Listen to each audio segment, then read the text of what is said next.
So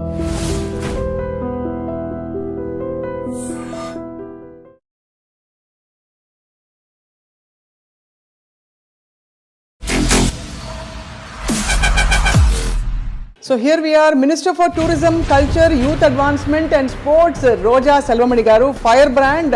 ఆకలితో వేటాడే పులిని చూసుంటారు, ఆవేశంతో వేటాడే పులిని చూసుంటారు, ఆధిపత్యం కోసం వేటాడే పులిని చూసుంటారు, కానీ ఆశయం కోసం పోరాడే పులిని చూసారా? చూస్తారా? ఇప్పటికీ యూత్ గానే ఫీల్ అవుతున్నా. నేను ఎప్పుడు కూడా నాకు ఇంత వయసు అయిందని నేను ఎప్పుడు అనుకోలేదు. ఎవరు అనుకోవట్లేదు. ఇప్పుడే లంబసింగిలో హిల్ వ్యూ రిసార్ట్స్ కూడా మా టూరిజం ఓపెన్ చేయడం జరిగింది. డాన్స్ చేశారు. జగన్మోహన్ రెడ్డి గారి పుట్టినరోజు వచ్చింది. ఆయనలో నచ్చిన 2-3 అడ్మైర్ చేసే గుణాలు. అందరు ముఖ్యమంత్రి కొడుకులు చూస్తే తండ్రి అధికారానికి వారసులుగా ఉండాలి అని ఆలోచిస్తారు. కానీ జగన్మోహన్ రెడ్డి గారు రాజశేఖర రెడ్డి ఆశయాలకి వారసుడిగా ఉంటూ ముందుకు వెళ్ళటం అనేది. మీకు మీ నియోజకవర్గ సీనియర్ నాయకులకి మధ్య పచ్చగడ్డి వేస్తే భగ్గుమంటుందనే అంత ఒక, లేదా వేరే ఏదైనా లాభాపేక్షతో నాతో గొడవ పడి వాళ్ళు దూరం అయితే అది వాళ్ళ కర్మ. మీరు ఎప్పుడు వస్తుందని అనుకుంటున్నారు వైజాగ్ పరిపాలన? రాజధాని నువ్వు ఇక్కడ కావాలనుకుంటే అమరావతిలో ధర్నా చేయాలి. నువ్వు ఉత్తరాంధ్రలో పోయి నీకు పెట్టవు, మా ఊర్లో పెట్టుకుంటామని, కర్నూలుకి వెళ్ళి మీ ఊర్లో పెట్టం, మా ఊర్లో పెట్టని తంతారు. అక్కడ పవన్ కళ్యాణ్ గారేమో ఒక యుద్ధ వారాహి అర్థం కాదు చాలా మందికి. ఏమీ లేకపోతే ప్రజల దగ్గరికి ఎలా వెళ్తారు? ఏ ధైర్యంతో వెళ్తారంటారు? వాళ్ళంత సిగ్గులేని వాళ్ళు ఎవరు లేరండి. ఇంట్లోనే గెలవలేని వాళ్ళు వచ్చి బయట జగన్మోహన్ రెడ్డిని రానిమ్ము, ఇది నా శాసనం అంటే శాసనసభ గేటు కూడా తాకలేకపోయాడు 2019లో. మొన్న కూడా చెప్పు చూపించి ఇట్లా అంటాడు. మనం చూపించినప్పుడు ఎదుటోడు మనకి చూపించలేడా? చంద్రబాబు నాయుడు గారిని ఏడిపించింది ఎవరు? సొంత భార్యని రోడ్డు మీద తీసుకొచ్చి పెట్టాడు. ఆమె మీద జనాలకి అనుమానం వచ్చే విధంగా చేసి అది ఎవరైనా నమ్ముతారా? అక్కడ జరిగినప్పుడు ఏం చేస్తున్నావు అని అడుగుతారు. రోజా గారు సూటిగా మిమ్మల్ని నానా మాట్లాడినప్పుడు మిమ్మల్ని ఐరన్ లెగ్ అన్నారు. మీరు చెప్పండి, ఎవరు ఐరన్ లెగ్ ప్రస్తుతం పాలిటిక్స్? నన్ను పాలిటిక్స్లో తీసుకొచ్చిన శివప్రసాద్ గారు. మరి నేను ఎలా ఐరన్ లెగ్ అవుతాను? మొన్న ఇటీవల మీరు ఏదో నామకరణం చేసినట్టున్నారు లోకేష్ గారికి. పిల్ల పిత్రేగా అంటే ఏంటి? అంటే మా ఊరు సైడు అలా నా కొడక అంటారు మా సైడ్. మిమ్మల్ని పిలవలేదు అన్స్టాపబుల్కి? ఇంకా నరేంద్ర మోదీ గారు, మోడీజీ 1 సెల్ఫీ ప్లీజ్ అన్న అనగానే ఓకే అన్నారు. ఇలా తిరిగాను. జగన్ సార్ ఇలాగే చూస్తున్నాను నన్ను, 2 సార్ అని చెప్పి సార్ పిలిచి వాళ్ళిద్దరిని కలిపి ఒకే ఫ్రేమ్లో తీసుకున్నా. చంద్రబాబు గారు మంచి చీటర్. సో ఇప్పుడు నెక్స్ట్ హ్యాట్రిక్ అంటారు అయితే? తగ్గేదేలే.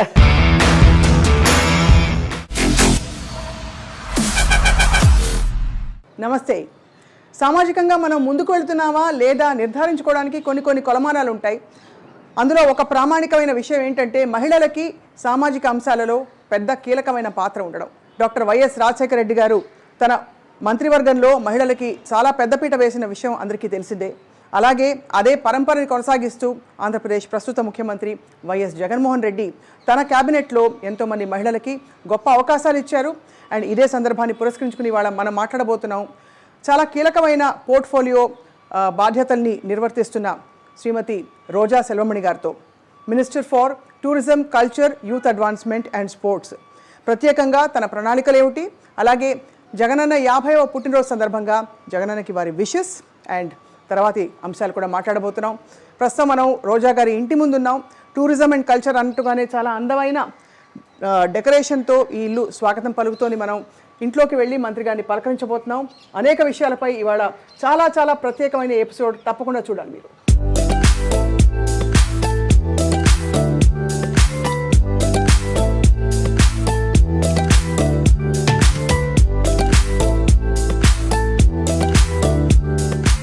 So here we are, Minister for Tourism, Culture, Youth Advancement and Sports, Roja Selvamani garu, Firebrand.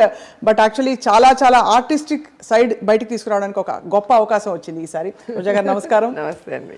పర్ఫెక్ట్గా మీకే అతికినట్టు చక్కగా మీకోసం కుట్టినట్టుంది ఆ పదవి. అవును. సో ఇంట్రెస్టింగ్ నాకు.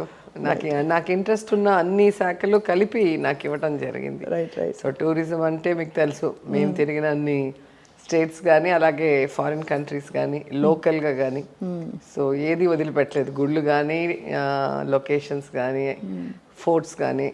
అలాగే స్పోర్ట్స్ అంటే నాకు చాలా ఇష్టం, వచ్చినా రాకపోయినా ఆడేస్తూ ఉంటాను. ఇంకా కల్చర్ అంటే చాలా ఇష్టం, తెలుగు అమ్మాయిని కాబట్టి భక్తి కానీ అలాగే మన సంగీతం కానీ మన క్లాసికల్ డాన్సెస్ కానీ ఫోక్ డాన్సెస్ చాలా ఇష్టం. ఇక యూత్ అంటే ఇప్పటికీ యూత్గానే ఫీల్ అవుతున్నాను. నేను ఎప్పుడు కూడా నాకు ఇంత వయసు అయిందని నేను ఎప్పుడు అనుకోలేదు, ఎవరు అనుకోవట్లేదు. సో ఫుల్ హ్యాపీగా ఎంజాయ్ చేస్తూ నా శాఖని దానికి ఒక ఏమంటారు నమ్మి నాకు ఇచ్చినందుకు ఆ నమ్మకాన్ని నిలబెట్టుకునే విధంగా నేను మినిస్టర్ అయిన రోజు నుంచి నా అన్ని డిపార్ట్మెంట్ని యాక్టివేట్ చేసేసాను. చాలా మీరు అన్ని చిన్న చిన్నగా మొదలుపెట్టి ఆ టూరిజంని బాగా డెవలప్ చేయడానికి అన్ని సాయశక్తులా కృషి చేస్తారని చెప్పారు అందరూ. తప్పకుండా చేస్తానండి. అండ్ ఇప్పుడే లంబసింగిలో హిల్ వ్యూ రిసార్ట్స్ కూడా మా టూరిజం ఓపెన్ చేయటం జరిగింది. డాన్స్ చేశారు అక్కడ దింసా డాన్స్ అందరం కూడా విమెన్ పవర్ అంతా ఉండింది అక్కడ. ఎమ్మెల్యే, ఎంపీ, జడ్పీ చైర్పర్సన్ అందరూ, ఎంపీపీ నుంచి అందరూ లేడీసే. సో అందరం కలిసి అక్కడ ఉన్న లోకల్ కళాకారులతో డాన్స్ వేసాం. అండ్ అసలు ఎంత ప్రశాంతంగా ఉంది అంటే మనం ఈ కాంక్రీట్ జంగిల్లో అసలు పొల్యూషన్లో పరుగులు తీస్తున్నాం. అలా అప్పుడప్పుడు ఒక బ్రేక్ తీసుకొని వెళ్తే ఆ ప్రకృతి అందాలు చూసుకుంటూ స్వచ్ఛమైన గాలిని పీలుస్తూ మళ్ళీ మనము హెల్తీగా రెట్టించిన ఉత్సాహంతో వర్క్ చేయొచ్చు. సో అలాంటి ప్రాంతాలన్నీ కూడా డెవలప్ చేస్తున్నాం. ఇప్పుడైతే మరి ఎన్ని గంటలు పనిచేస్తారు రోజా గారు మినిస్టర్ అయ్యాక? చాలా అక్కడ కాన్స్టిట్యున్సీ, ఇక్కడ అంటే ఓవరాల్ స్టేట్ అంతా చూసుకోవాలి మళ్ళీ. అంటే ఇప్పుడు కరెక్ట్గా జగన్ సార్ బర్త్డే రావటం, జగన్ గారు అంటే మాకు చాలా ఇష్టం. సో అలాంటి ఒక ముఖ్యమంత్రి గారు మన రాష్ట్రంకి ఉండటం మన అదృష్టం. సో ఆయన బర్త్డేని అందరూ కూడా సెలబ్రేట్ చేసుకుంటారు వారి ఇంట్లో మనిషిలాగా. సో దాన్ని నా శాఖ ద్వారా క్రీడాకారులతో కళాకారులతో చేయాలి అనుకున్నాను. సో 1 month నుంచి బ్రహ్మాండంగా చేస్తున్నాం. అన్ని చోట్ల చాలా సపోర్ట్ కళాకారుల నుంచి కానీ ప్రజల నుంచి కానీ అలాగే మా పార్టీలో ఉన్న ప్రజాప్రతినిధులు అందరూ ఉత్సాహంగా పాల్గొని సక్సెస్ చేసుకుంటూ వచ్చాం. సో మరి ఇప్పుడు మీరు ఐడెంటిఫై అవ్వాలంటే మీరు బహుముఖ ప్రజ్ఞాశాలి కాబట్టి ఒక ఆర్టిస్ట్గా చూసాం సినిమా తెరపై, అండ్ ఒక జబర్దస్త్ లాంటి షోలో ఒక కీలకమైన పాత్ర ఒక జడ్జిగా చూసాం, and we have seen you now as a minister. కాబట్టి దేంతో ఎక్కువ ఐడెంటిఫై అవుతారు రోజా గారు? రోజా ఒక మంచి అమ్మాయి లేదా ఒక మంచి మనిషి అని అనిపించుకోవడం ఇష్టం నాకు. ఇవన్నీ కూడా సెకండరీ. కొన్ని రోజులు ఉంటాయి, కొన్ని రోజులకి కనుమరుగవుతాయి. నేను ఎన్ని రోజులు హీరోయిన్గా చేయగలను, ఎన్ని రోజులుగా మినిస్టర్గా ఉంటానో తెలీదు. అలాగే ఇవన్నీ కూడా పాసింగ్ క్లౌడ్స్ లాగా మన లైఫ్లో. కానీ రోజా అనేది శాశ్వతం కదా. సో ఆ ఇది నాకు కావాలి. ఎప్పటికీ నేను వాళ్ళ హృదయాల్లో వాళ్ళు ఇష్టపడే రోజాగా ఉండాలి అనుకుంటాను.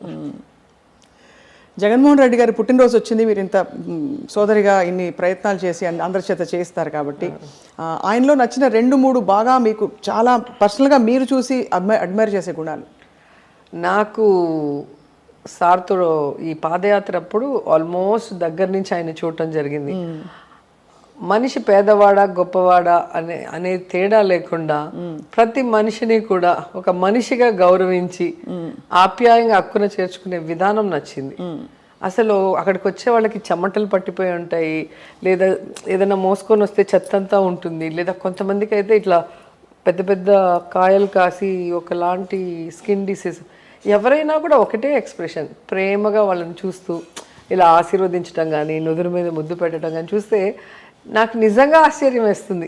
మన ఓన్ పిల్లలే ముక్కులో గారుతుంటే తుడిచిగానే ఎత్తుకోరు, కొంతమంది మనం చూసాం.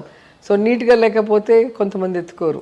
అలా కాకుండా బయట వాళ్ళని కూడా, సొంత వాళ్ళనే మనం ఎత్తుకోలేని పరిస్థితిలో బయట వాళ్ళని కూడా ఆయన ఎంత ప్రేమగా, అసలు ఆ ఎక్స్ప్రెషన్ ఇంకెవరికి రాదు.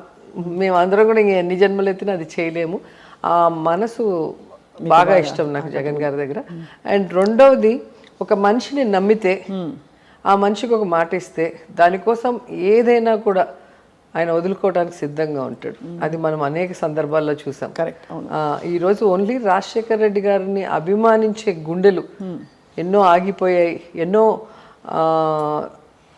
ఒక ఆశగా ఎదురు చూస్తున్నాయి. రాజన్న లేడు, మాకు ఇంకెవరున్నారు అని. వాళ్ళందరి కోసం తన లగ్జూరియస్ లైఫ్ హ్యాపీగా ఎంజాయ్ చేయాల్సిన వయసులో ఫ్యామిలీతో పిల్లలతో అన్నీ వదులుకొని ఒక్క ఆ నాన్నని ఆ ప్రజలు జీవితాంతం గుర్తుపెట్టుకోవాలి, నాన్న యొక్క ఆశయాల్ని ముందుకు నడిపించాలి అని చెప్పి ఆయన ఒక ప్రతిజ్ఞ చేశారు పావురాల గుట్టలో. దానికోసం ఎన్ని కష్టాలు, ఎన్ని అవమానాలు, ఎన్ని తప్పుడు కేసులు, ఎన్ని దాడులు ఆయన మీద చంపాలని మనమే చూస్తున్నాం. ఇన్ని జరిగితే ఇంకో మనిషి అయితే పాలిటిక్స్లో ఉంటాడా? మనకి ఎందుకు ఈ కర్మ, హ్యాపీగా వెళ్ళి ఎంజాయ్ చేయకుండా కావాల్సినంత డబ్బు ఉందని వెళ్ళిపోతారు. అలా కాకుండా అందరు ముఖ్యమంత్రి కొడుకులు చూస్తే తండ్రి ఆస్తికి, తండ్రి అధికారానికి వారసులుగా ఉండాలి అని ఆలోచిస్తారు. కానీ జగన్మోహన్ రెడ్డి గారు రాజశేఖర రెడ్డి ఆశయాలకి వారసుడిగా ఉంటూ ముందుకు వెళ్ళటం అనేది నేను ఎప్పటికీ మర్చిపోలేను. ఇది ఒక యూత్, భవిష్యత్ తరాలు, అలాగే ఇప్పుడున్న పాలిటిక్స్లో ఎవరైతే ఉన్నారో, కొత్తగా వస్తున్నారో వాళ్ళందరూ కూడా కేస్ స్టడీ లాగా జగనన్న లైఫ్ని తీసుకోవాలి. తప్పకుండా పట్టుదల. ఎందుకంటే ఈ కాలంలో ఇంత అవేర్నెస్ ఉన్నప్పుడు, ఇన్ని పొలిటికల్ పార్టీస్ ఉన్నప్పుడు 151 సీట్లు ఆయన కొట్టాడు అంటే ఆయన కష్టం, ప్రజలకి ఆయన మీద నమ్మకాన్ని కలిగించుకునే దాంట్లో సక్సెస్ అయ్యారు. అండ్ ఈరోజు అధికారంలోకి వచ్చాక అందరిలాగా ఏదో అధికారం కోసం అబద్ధాలు చెప్పి ఆ తర్వాత తప్పించుకోకుండా ఏ మాట ఇచ్చాడో ఆ మాట మీద నిలబడుతూ, స్టేట్ అప్పుల్లో ఉన్నా, విడిపోయి కష్టాల్లో ఉన్నా, అవన్నీ నా కష్టాలు, నేను భరించాలి, వాటితో ప్రజలకు సంబంధం లేదు, మనం ప్రజలకు ఏమైతే ఇచ్చామో ఆ వాగ్దానం నెరవేర్చాలని ఈరోజు ప్రతి సంక్షేమ పథకాన్ని టైం టు టైం ఇవ్వటం అనేది ఏ స్టేట్లో కూడా మనం చూడం. సో ఆ కమిట్మెంట్ నాకు బాగా ఇష్టం, ప్రజల కోసం ఆయన చేయటం. అంటే పాలిటిక్స్ అంటే పదవులు, డబ్బులు, అధికారం అనేది కాకుండా అది ఒక బాధ్యత, అది ఒక సర్వీస్ చేసే ఒక ఏమంటారు, ఒక వెపన్ లాగా దాన్ని కష్టంగా ఇంకా కష్టపడి ఆయన వాళ్ళకి మంచి చేయాలన్న ప్రయత్నం చేయటం చూస్తుంటే ఆశ్చర్యం వేస్తుంది. ఇలా కూడా పాలిటిక్స్ లో చేయొచ్చా అనిపించింది. ఆ కమిట్మెంట్ బాగా ఇష్టం నాకు. పొలిటికల్ లైఫ్, ఇప్పుడు మీరు కూడా మినిస్టర్ అయ్యారు, చాలా మందికి అనిపిస్తూ ఉండొచ్చు ఓ హాయిగా ఉన్నారు రోజా గారని, కానీ మీ రొటీన్ చూస్తే దిమ్మ తిరిగిపోతుంది. హాయిగా ఉండాలంటే ఉండొచ్చు, అలా ఉండే వాళ్ళు కూడా ఉంటారు, కానీ హాయిగా ఉండటం కాదు. మనం హాయిగా ఉండటానికి పాలిటిక్స్ లో రాలేదు, మనం సర్వీస్ చేయాలి, మన వల్ల 10 మందికి ఉపయోగపడాలి, మన వల్ల 10 మంది జీవితాలు బాగుపడాలి అన్న ఆలోచన జగన్ సార్ దగ్గర నుంచి మేము ఇన్స్పిరేషన్ గా తీసుకున్నాం. అందుకే మా వల్ల అయినంత వర్క్ చేస్తూ ముందుకు వెళ్తున్నాం. అండ్ ఫైనల్ గా నాకు జగన్ సార్ దగ్గర నచ్చేది విమెన్ ని గౌరవించడం చాలా ఇష్టం. ఒక విమెన్ ని పాలిటిక్స్ లో ఒక ఓటర్ గా వాడుకుంటారు తప్ప ఏ రోజు కూడా ఆమెకి సమానమైన స్థానం ఇవ్వాలని అనుకోరు. మీటింగ్స్ లో మాత్రం చెప్తారు మహిళా దినోత్సవం వస్తే చాలు ఆకాశంలో సగం, భూమిలో సగం, మన దేవతలు నలయారుతున్నారు, అది ఇద్దని మాట్లాడతారు తప్ప ఆ తర్వాత చూస్తే ఏముండదు.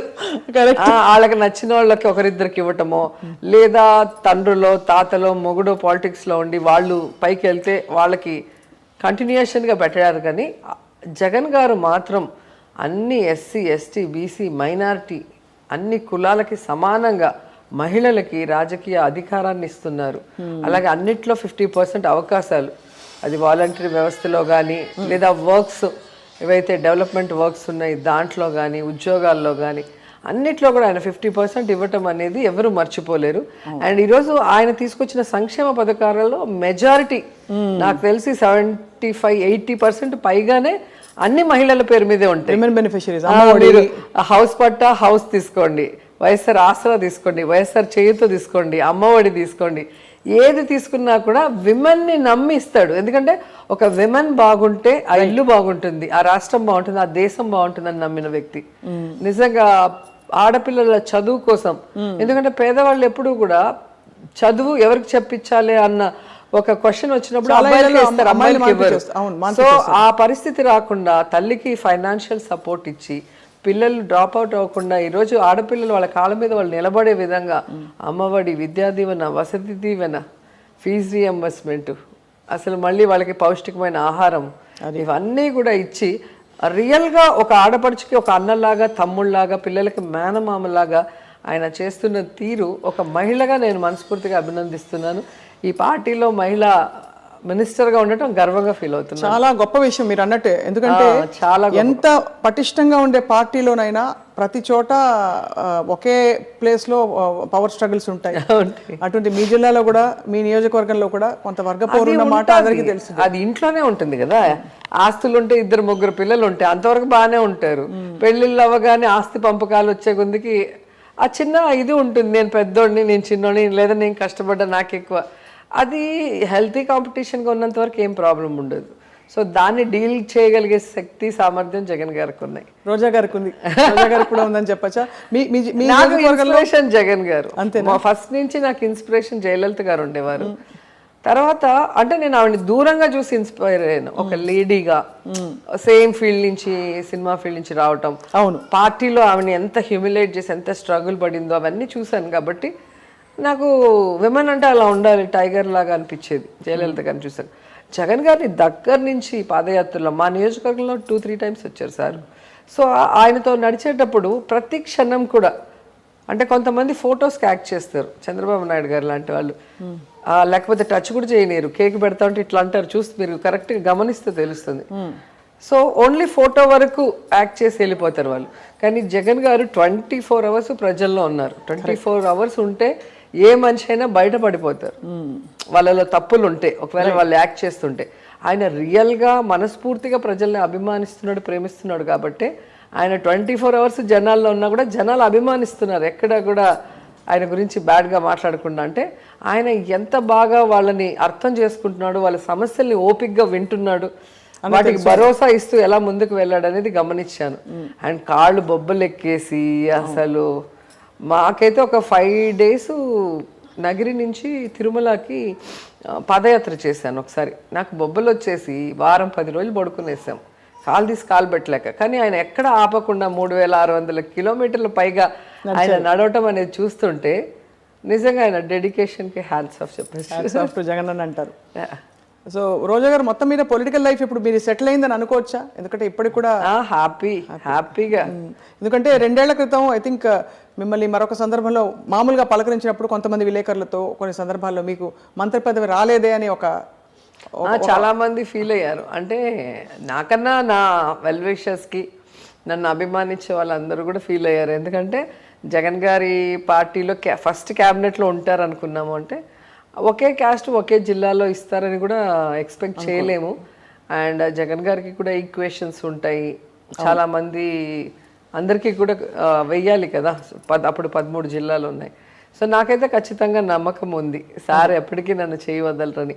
అండ్ ఇంకోటి, నాకు ఎప్పుడు కూడా మంత్రి పదవి మీద ఆశ కూడా లేదు. ఎందుకంటే నాకు ఇండివిజువల్గా ఒక పేరు నేను తెచ్చుకోగలిగాను.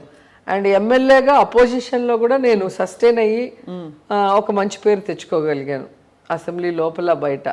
సో ఖచ్చితంగా ఈరోజు ఆ పదవి ఇచ్చినా లేకపోయినా జగనన్న సీఎం అయితే మేము అందరం సీఎం అయినట్టే.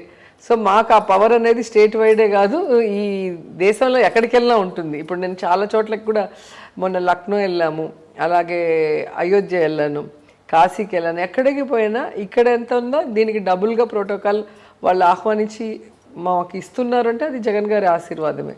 సో ఖచ్చితంగా పదవి అనేది సెకండరీ. 10 మంది గుచ్చుతూ ఉంటే అది ఒక బాధ, ఏంటి మీకు ఇలేదే, మీరు ఫస్ట్ నుంచి ఉన్నారు ఇట్లా అంటుంటే ఏంట్రా బాబు వీళ్ళు ఇట్లా అడుగుతున్నారు, వీళ్ళ కోసమైనా అన్నిస్తే పని అయిపోతుంది, లేకపోతే వీళ్ళతో పడలేకపోతున్నా అనుకున్నాను. అంతేగాని ఆ పదవి వల్ల కొత్తగా నాకు ఏదో వచ్చేస్తుంది, అది లేకపోతే ఏదో పోతుంది అనేది లేదు. ఇస్తే ఇంకా నాకు యాడెడ్ గౌరవం అంతే, ఒక ప్రోటోకాల్తో నేను ఇంకా బాగా చేసేదానికి అవకాశం. మీకు మీ నియోజకవర్గ సీనియర్ నాయకులకి మధ్య పచ్చగడ్డి వేస్తే భగ్గుమంటుందనే అంత ఒక పడనితనం, వర్గపోరుందంటారు, వాస్తవమా రోజా గారు? మిమ్మల్ని చూస్తే నేను యాక్చువల్గా ఎవరితో గొడవ పెట్టుకోను. నా వరకు నేను గొడవ పెట్టుకోవడం నాకు అసలు ఇష్టం ఉండదు, అది టైం వేస్ట్గా అనుకుంటాను. నేను నా వల్ల అయిన సహాయం చేస్తాను. ఎవరికైనా నేను నచ్చనంటే వాళ్ళ నుంచి దూరంగా ఉంటాను. వాళ్ళకి నచ్చినప్పుడు వాళ్ళని ఎందుకు ఇరిటేట్ చేయటం, మన పని ఏదో మనం చేసుకుందాం సైడ్కి వెళ్తాం. సో కాన్స్టిట్యున్సీలో అది ఎందుకు వచ్చిందో నాకు ఇప్పటికీ అర్థం కాదు. అసలు అలా ఎవరన్నా ఫీల్ మిమ్మల్ని కొంచెం కొంతమంది పైకి రానికుండా సైడ్ చేశారని అది కూడా అంటారు మీ అభిమానులు కావచ్చు. నేను ఇప్పుడు ఓడిపోయినప్పుడే ఇవన్నీ కూడా ఆలోచించను. అలాంటి 2 సార్లు గెలిచినప్పుడు ఇలాంటివన్నీ కూడా మనం అని ఒకవేళ వాళ్ళు చేశారో లేదో తెలియదు, వాళ్ళని హర్ట్ చేయటం ఎందుకులే అని మీరు ఎప్పుడు అనుకోలేదు, నేను ఎప్పుడు డిస్కస్ కూడా చేయను. అండ్ నేను నాకు తెలిసి నా మనస్సాక్షికి నేను భయపడతాను, భగవంతుడికి భయపడతాను. సో నేను చేసే పనిలో నాకు ఎవరు సహాయం చేస్తారో వాళ్ళందరికీ కూడా నేను ఖచ్చితంగా నష్టం చేసే పని అయితే చేయను, సహాయం చేస్తాను. రైట్. అలాగే నాకు తెలియని వాళ్ళు నా వరకు నమ్మి ఎవరైనా నా ఇంటికో లేదా నా వాట్సాప్ తలుపులో తడితే నేను చేయగలిగింది, ప్రభుత్వం తరఫున చేయగలిగింది అన్నీ చేస్తూనే ఉన్నాను. రైట్. దీనికి మించి ఎవరైనా చెప్పుడు మాటలు విని లేదా వేరే ఏదైనా లాభాపేక్షతో నాతో గొడవ పడి వాళ్ళు దూరం అయితే అది వాళ్ళ కర్మ, నా తప్పైతే ఉండదు. నేనైతే ఎవరికి తెలిసి గొడవ పెట్టుకొని ఎవరికి తెలిసి మోసం చేయను. అది ఎక్కడైనా నేను డిస్కస్ అంతే. ఎందుకంటే నా లైఫ్ లో నేను సాయంత్రం ఇంటికి వెళ్ళి అలా పడుకుంటే ప్రశాంతంగా నిద్రపోవాలి, నాకు ఈ టెన్షన్స్ ఉండకూడదు. అండ్ నేను గట్టిగా నమ్మేది ఏంటంటే కర్మ సిద్ధాంతం. మనం ఎవరికి ఏం చేస్తామో అది తిరిగి మనకి మన పిల్లలకి వస్తుంది. సో నా వల్ల నా పిల్లలు ఇబ్బంది పడటం నాకు ఇష్టం ఉండదు. సో నా వల్ల నా పిల్లలకి ఆశీర్వాదాలు రావాలి, లేదా వాళ్ళ లైఫ్ హ్యాపీగా ఉండాలి, కానీ ఎవరో ఖర్చు వాళ్ళకి రావటం నాకు నచ్చదు. చాలా క్లారిటీతో ఉన్నారు రోజా గారు. చాలా మీరు బలంగా చెప్పారు, వైజాగే మనకి పరిపాలనా రాజధాని అవుతుంది, ఎవరు ఎన్ని చేస్తారు అంటే ప్రభుత్వం చెప్తూనే ఉంది, పార్టీ నాయకులు కీలక నాయకులు చెప్తూనే ఉన్నారు. మీరు ఎప్పుడు వస్తుందని అనుకుంటున్నారు వైజాగ్ పరిపాలన? యాక్చువల్గా ఇప్పుడు కాదండి, అసలు రాజధాని కట్టాలనుకున్నప్పుడే పర్ఫెక్ట్ ప్లేస్ వైజాగ్, అది అందరికీ తెలిసింది. చంద్రబాబు నాయుడు కుట్రతో కుతంత్రంతో తన వాళ్ళ మధ్య తన సామ్రాజ్యాన్ని, అంటే అవినీతి సామ్రాజ్యాన్ని నిర్మించుకొని జీవితాంతం ఉండి ఎవరిని రానికుండా చేయాలన్న ఒక దురాలోచన చేసి ఈరోజు 3 పంటలు పండే భూముల్ని సర్వనాశనం చేసి కనీసం 5 ఏళ్ళు ముఖ్యమంత్రిగా ఉన్నప్పుడు మినిమం పర్మనెంట్గా అంటే ఒకటి బిల్డింగ్ కట్టకుండా ఈరోజు అక్కడ ఏదో తను కట్టేసినట్టు, దాన్ని వదిలేసి ఎవరో ఎక్కడో పోతున్నట్టు మీడియాలో మొత్తం ఏ విధంగా ప్రాపగండ చేశాడో మనం చూసాం.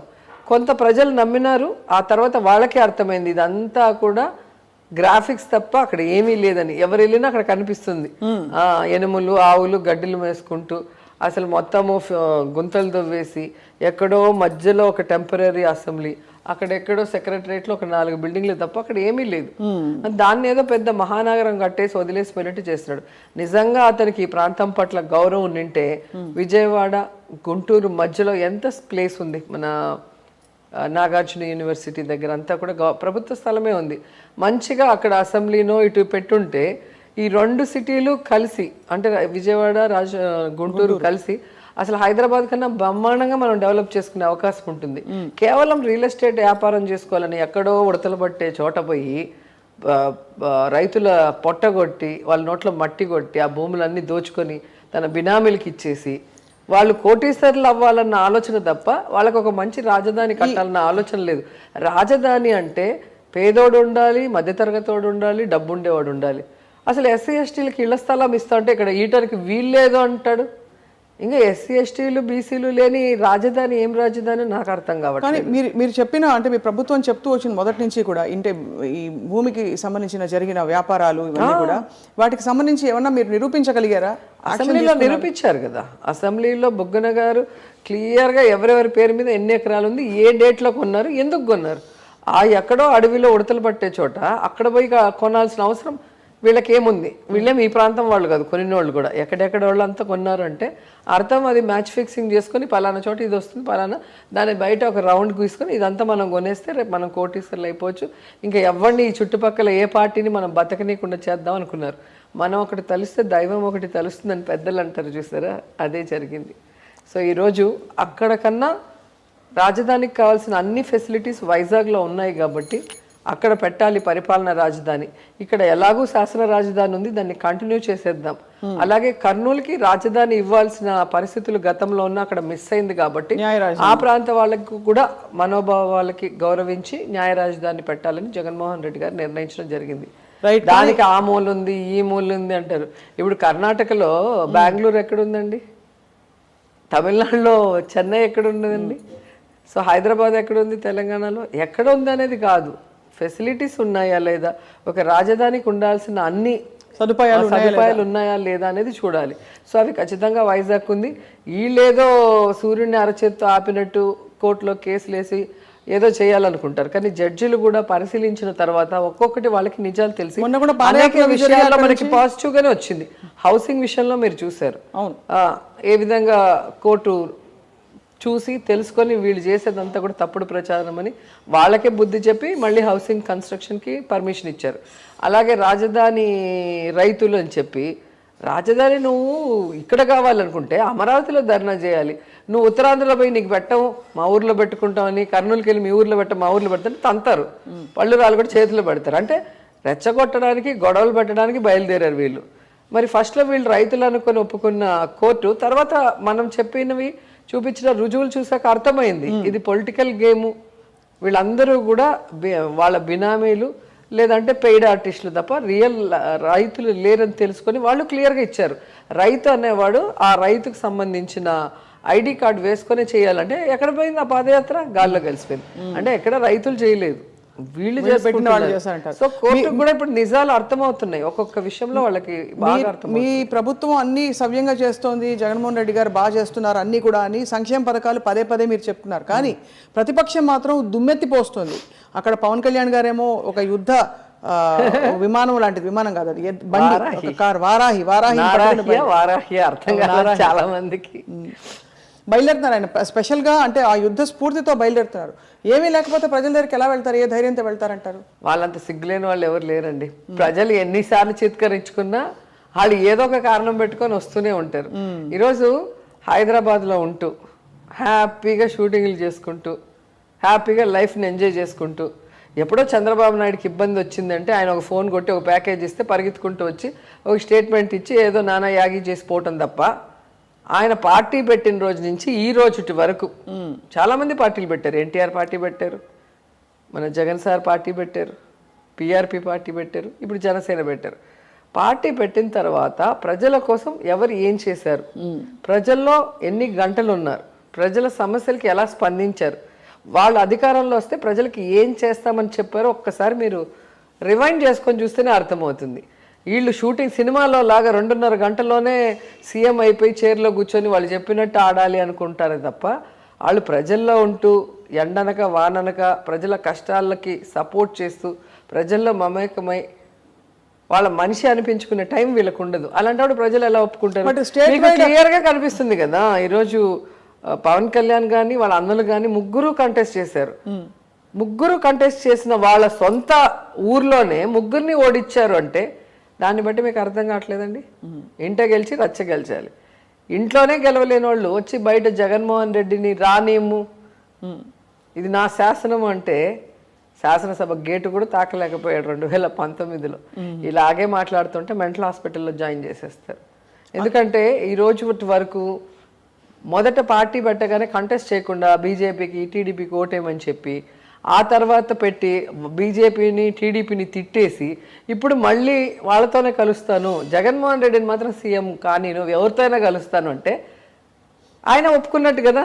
నాకు బలం లేదు, నేను సినిమాలోనే హీరోని, నేను రియల్ లైఫ్లో హీరోని కాదు, నేను ఒక్కడిని జగన్మోహన్ రెడ్డిని ఏం చేయలేను, ఆయన ఒక పవర్ఫుల్ ఇది అనేది అర్థమైపోయింది కదా, ఆయన మాటల్లోనే తెలుస్తుంది. జగన్మోహన్ రెడ్డి గారు మొదటి నుంచి ఇప్పటి వరకు కూడా నా అజెండాతో నేను సింగిల్గా పోటీ వెళ్తాను, ఎవరితో కలిసి నేను వెళ్ళను, అధికారం వచ్చిన తర్వాత కేంద్రంలో ఎవరు నా రాష్ట్రానికి బాగా చేస్తే వాళ్ళకి నా సపోర్ట్ బయట నుంచి ఉంటుందని క్లియర్గా చెప్పారు. ఆ దమ్ము ధైర్యం ఈయనకి లేదు. సినిమా హీరో చెప్పుకుంటాడు, నేను 175 ప్లేసుల్లో 175 మంది క్యాండిడేట్లు పెడతాను, నా దమ్ము ధైర్యం ఏంటో చూపిస్తాను, జగన్మోహన్ రెడ్డిని ఓడిస్తానని చెప్పమానండి. అది రాదు. దాన్ని బట్టి మీరు అర్థం చేసుకోవచ్చు కదా ప్యాకేజ్ స్టార్ అని. పదే పదే పవన్ కళ్యాణ్ గారి వ్యక్తిగత జీవితంపై బురద జల్లుతూ మీ పార్టీ నాయకులు కొంతమంది, లేదు క్యాడర్ కొంతమంది చాలా పరుషంగా మాట్లాడతారు తప్ప వ్యక్తిగత విషయాలు ఎందుకు లాగాలని కొంతమంది ప్రశ్నిస్తారు. ఎవ్వరు మాట్లాడరండి, ఎవ్వరు మాట్లాడరు. మీరు ఒక్కసారి ఇంటర్వ్యూలు చూసుకుంటే ఎవరు గొడవలకి గెలుపుకున్నారో మీకే అర్థమవుతుంది. అసలు ఆయన ఎంతమందిని చేసుకుంటే ఎవరికి కావాలండి, ఎంతమందికి డైవర్స్ ఇస్తే ఎవరికి కావాలి? దానివల్ల మాకు లాభము లేదు, నష్టం లేదు, మేము మాట్లాడాల్సిన అవసరం కూడా లేదు. నేనే చెప్తాను అసలు పొలిటికల్గా ఫైట్ చేయండి, ఎందుకు పర్సనల్ లైఫ్ గురించి ఇంట్లో వాళ్ళ గురించి అని నేనే అనేక సందర్భాల్లో తిట్టాను. అండ్ ఒకానొక సందర్భంలో పవన్ కళ్యాణ్ మదర్ని ఎవరు అంటే కూడా నేను సపోర్ట్ చేశాను. నాకు అతనితో గొడవ ఉన్నా కూడా నేను సపోర్ట్ చేశాను. అంటే పర్సనల్గా ఇంట్లో వాళ్ళని లాగకూడదు. ఎవరైనా ఇంట్లో వాళ్ళకి పాలిటిక్స్ తెలియదు, పాలిటిక్స్తో వాళ్ళకి సంబంధం లేదు, వాళ్ళని మనము హ్యూమిలేట్ చేసి వాళ్ళని డిప్రెస్ చేసే రైట్స్ మనకి లేదు కదా. అది నేను ఎప్పుడు కూడా అందరికీ చెప్తాను. ఈయన అందరినీ మాట్లాడటం, ఆడెవడో మాడికి ఉంటారు కదా, క్యాడర్కి ఎక్కడో కాలుతుంది, లేదా సోషల్ మీడియా వాళ్ళకి ఏదో అవుతుంది, వాళ్ళు ఏదో ఒకటి మాట్లాడతారు. ఆ పరిస్థితి తెచ్చుకోవాల్సిన అవసరం ఏముంది? మొన్న కూడా చెప్పు చూపించి ఇట్లా అంటాడు. ఇప్పుడు ఎవడో అంటాడు, మా వాళ్ళల్లో కూడా చిన్న వాళ్ళు ఉంటారు కదా కార్యకర్తలు, వాళ్ళ ఆవేశంతో వాళ్ళు చెప్పు చూపిస్తే నీ స్టేటస్ ఏమైపోయింది, నీ పరువు ఏమైపోయింది? మనం చూపించినప్పుడు ఎదుటోడు మనకు చూపించలేడా? మనం పనితో వాళ్ళ మనసు జయించాలి, పనితో మనం ఏంటో చూపించుకోవాలి. అప్పుడు ఎవడు కూడా మాట్లాడేదానికి లేదు. ఒకవేళ మాట్లాడినోడిని పిచ్చోళ్ళలాగా చూస్తారు. ఇప్పుడు జగన్ సార్ ఇంత చేస్తుంటే ఆయన్ని పిచ్చి పిచ్చిగా మాట్లాడే చంద్రబాబు నాయుడిని, లోకేష్ని, పీకేని పిచ్చోళ్ళలాగా జనాలు చూస్తున్నారు. ఎందుకంటే జగన్ సార్ ఎప్పుడు మాట్లాడు ఎవరి గురించి, తన పని మాట్లాడాలని అనుకునే మనిషి. అట్లా వాళ్ళు కూడా వాళ్ళ పనితో చూపించాలి.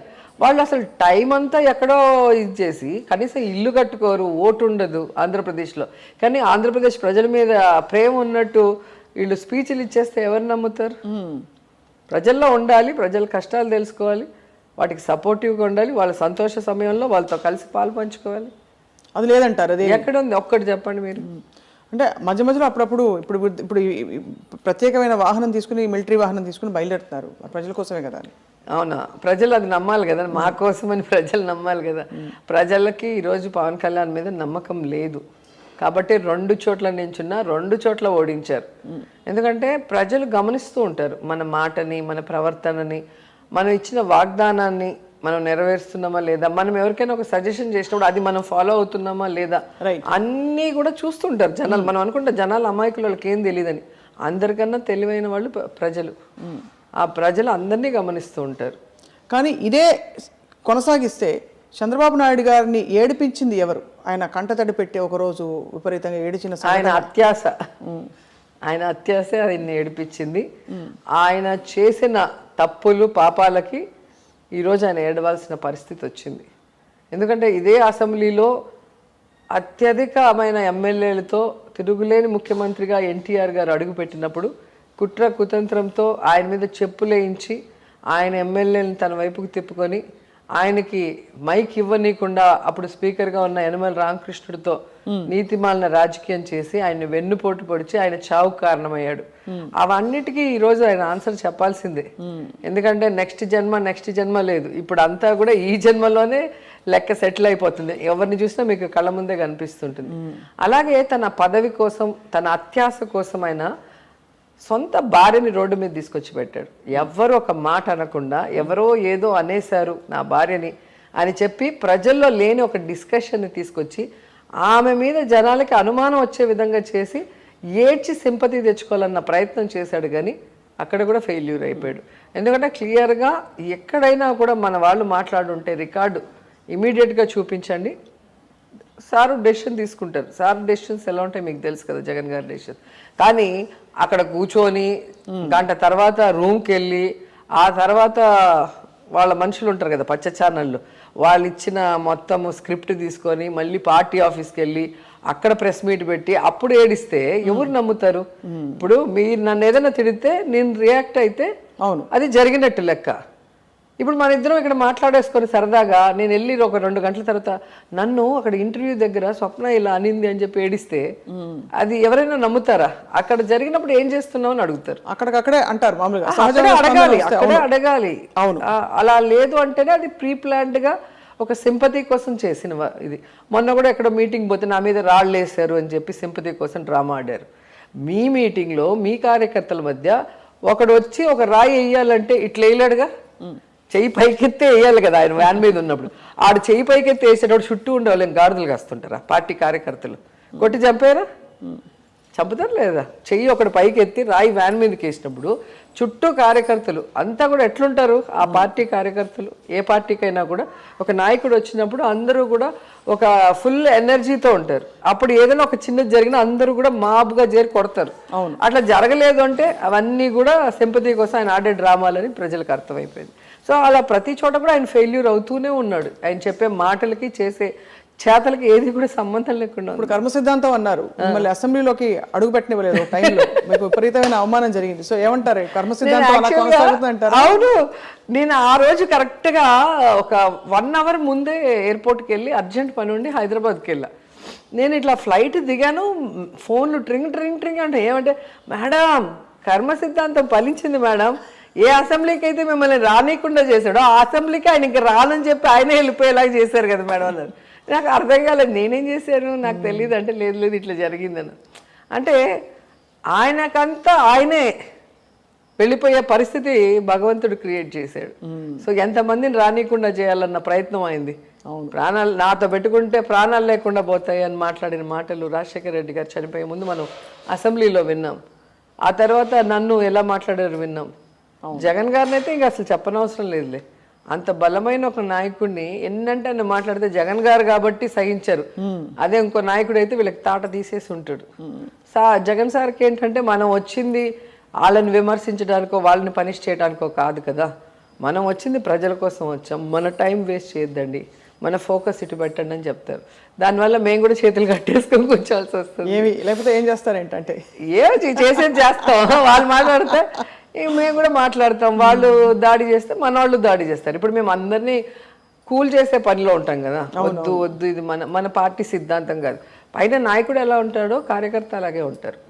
బిహేవియర్ కానీ వాళ్ళ మాట తీరు కానీ వాళ్ళు చేసేది. సో ఆయన ఎలా ఉంటారో అలాగే అందరూ ఉండాలి. సో మరి ఇప్పుడు మీరు ఇంత ధీమాగా ఉన్నారు రోజా గారు, రాబోయే ఎలక్షన్స్లో ఎలా ఉంటాయి పొలిటికల్ ఈక్వేషన్స్ మీ దృష్టిలో?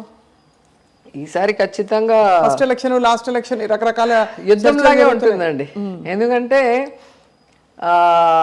మొత్తం ప్రతిపక్షాలు దొంగలు దోపిడీదారులంతా ఒకటవుతారు జగన్ గారిని కొట్టాలని.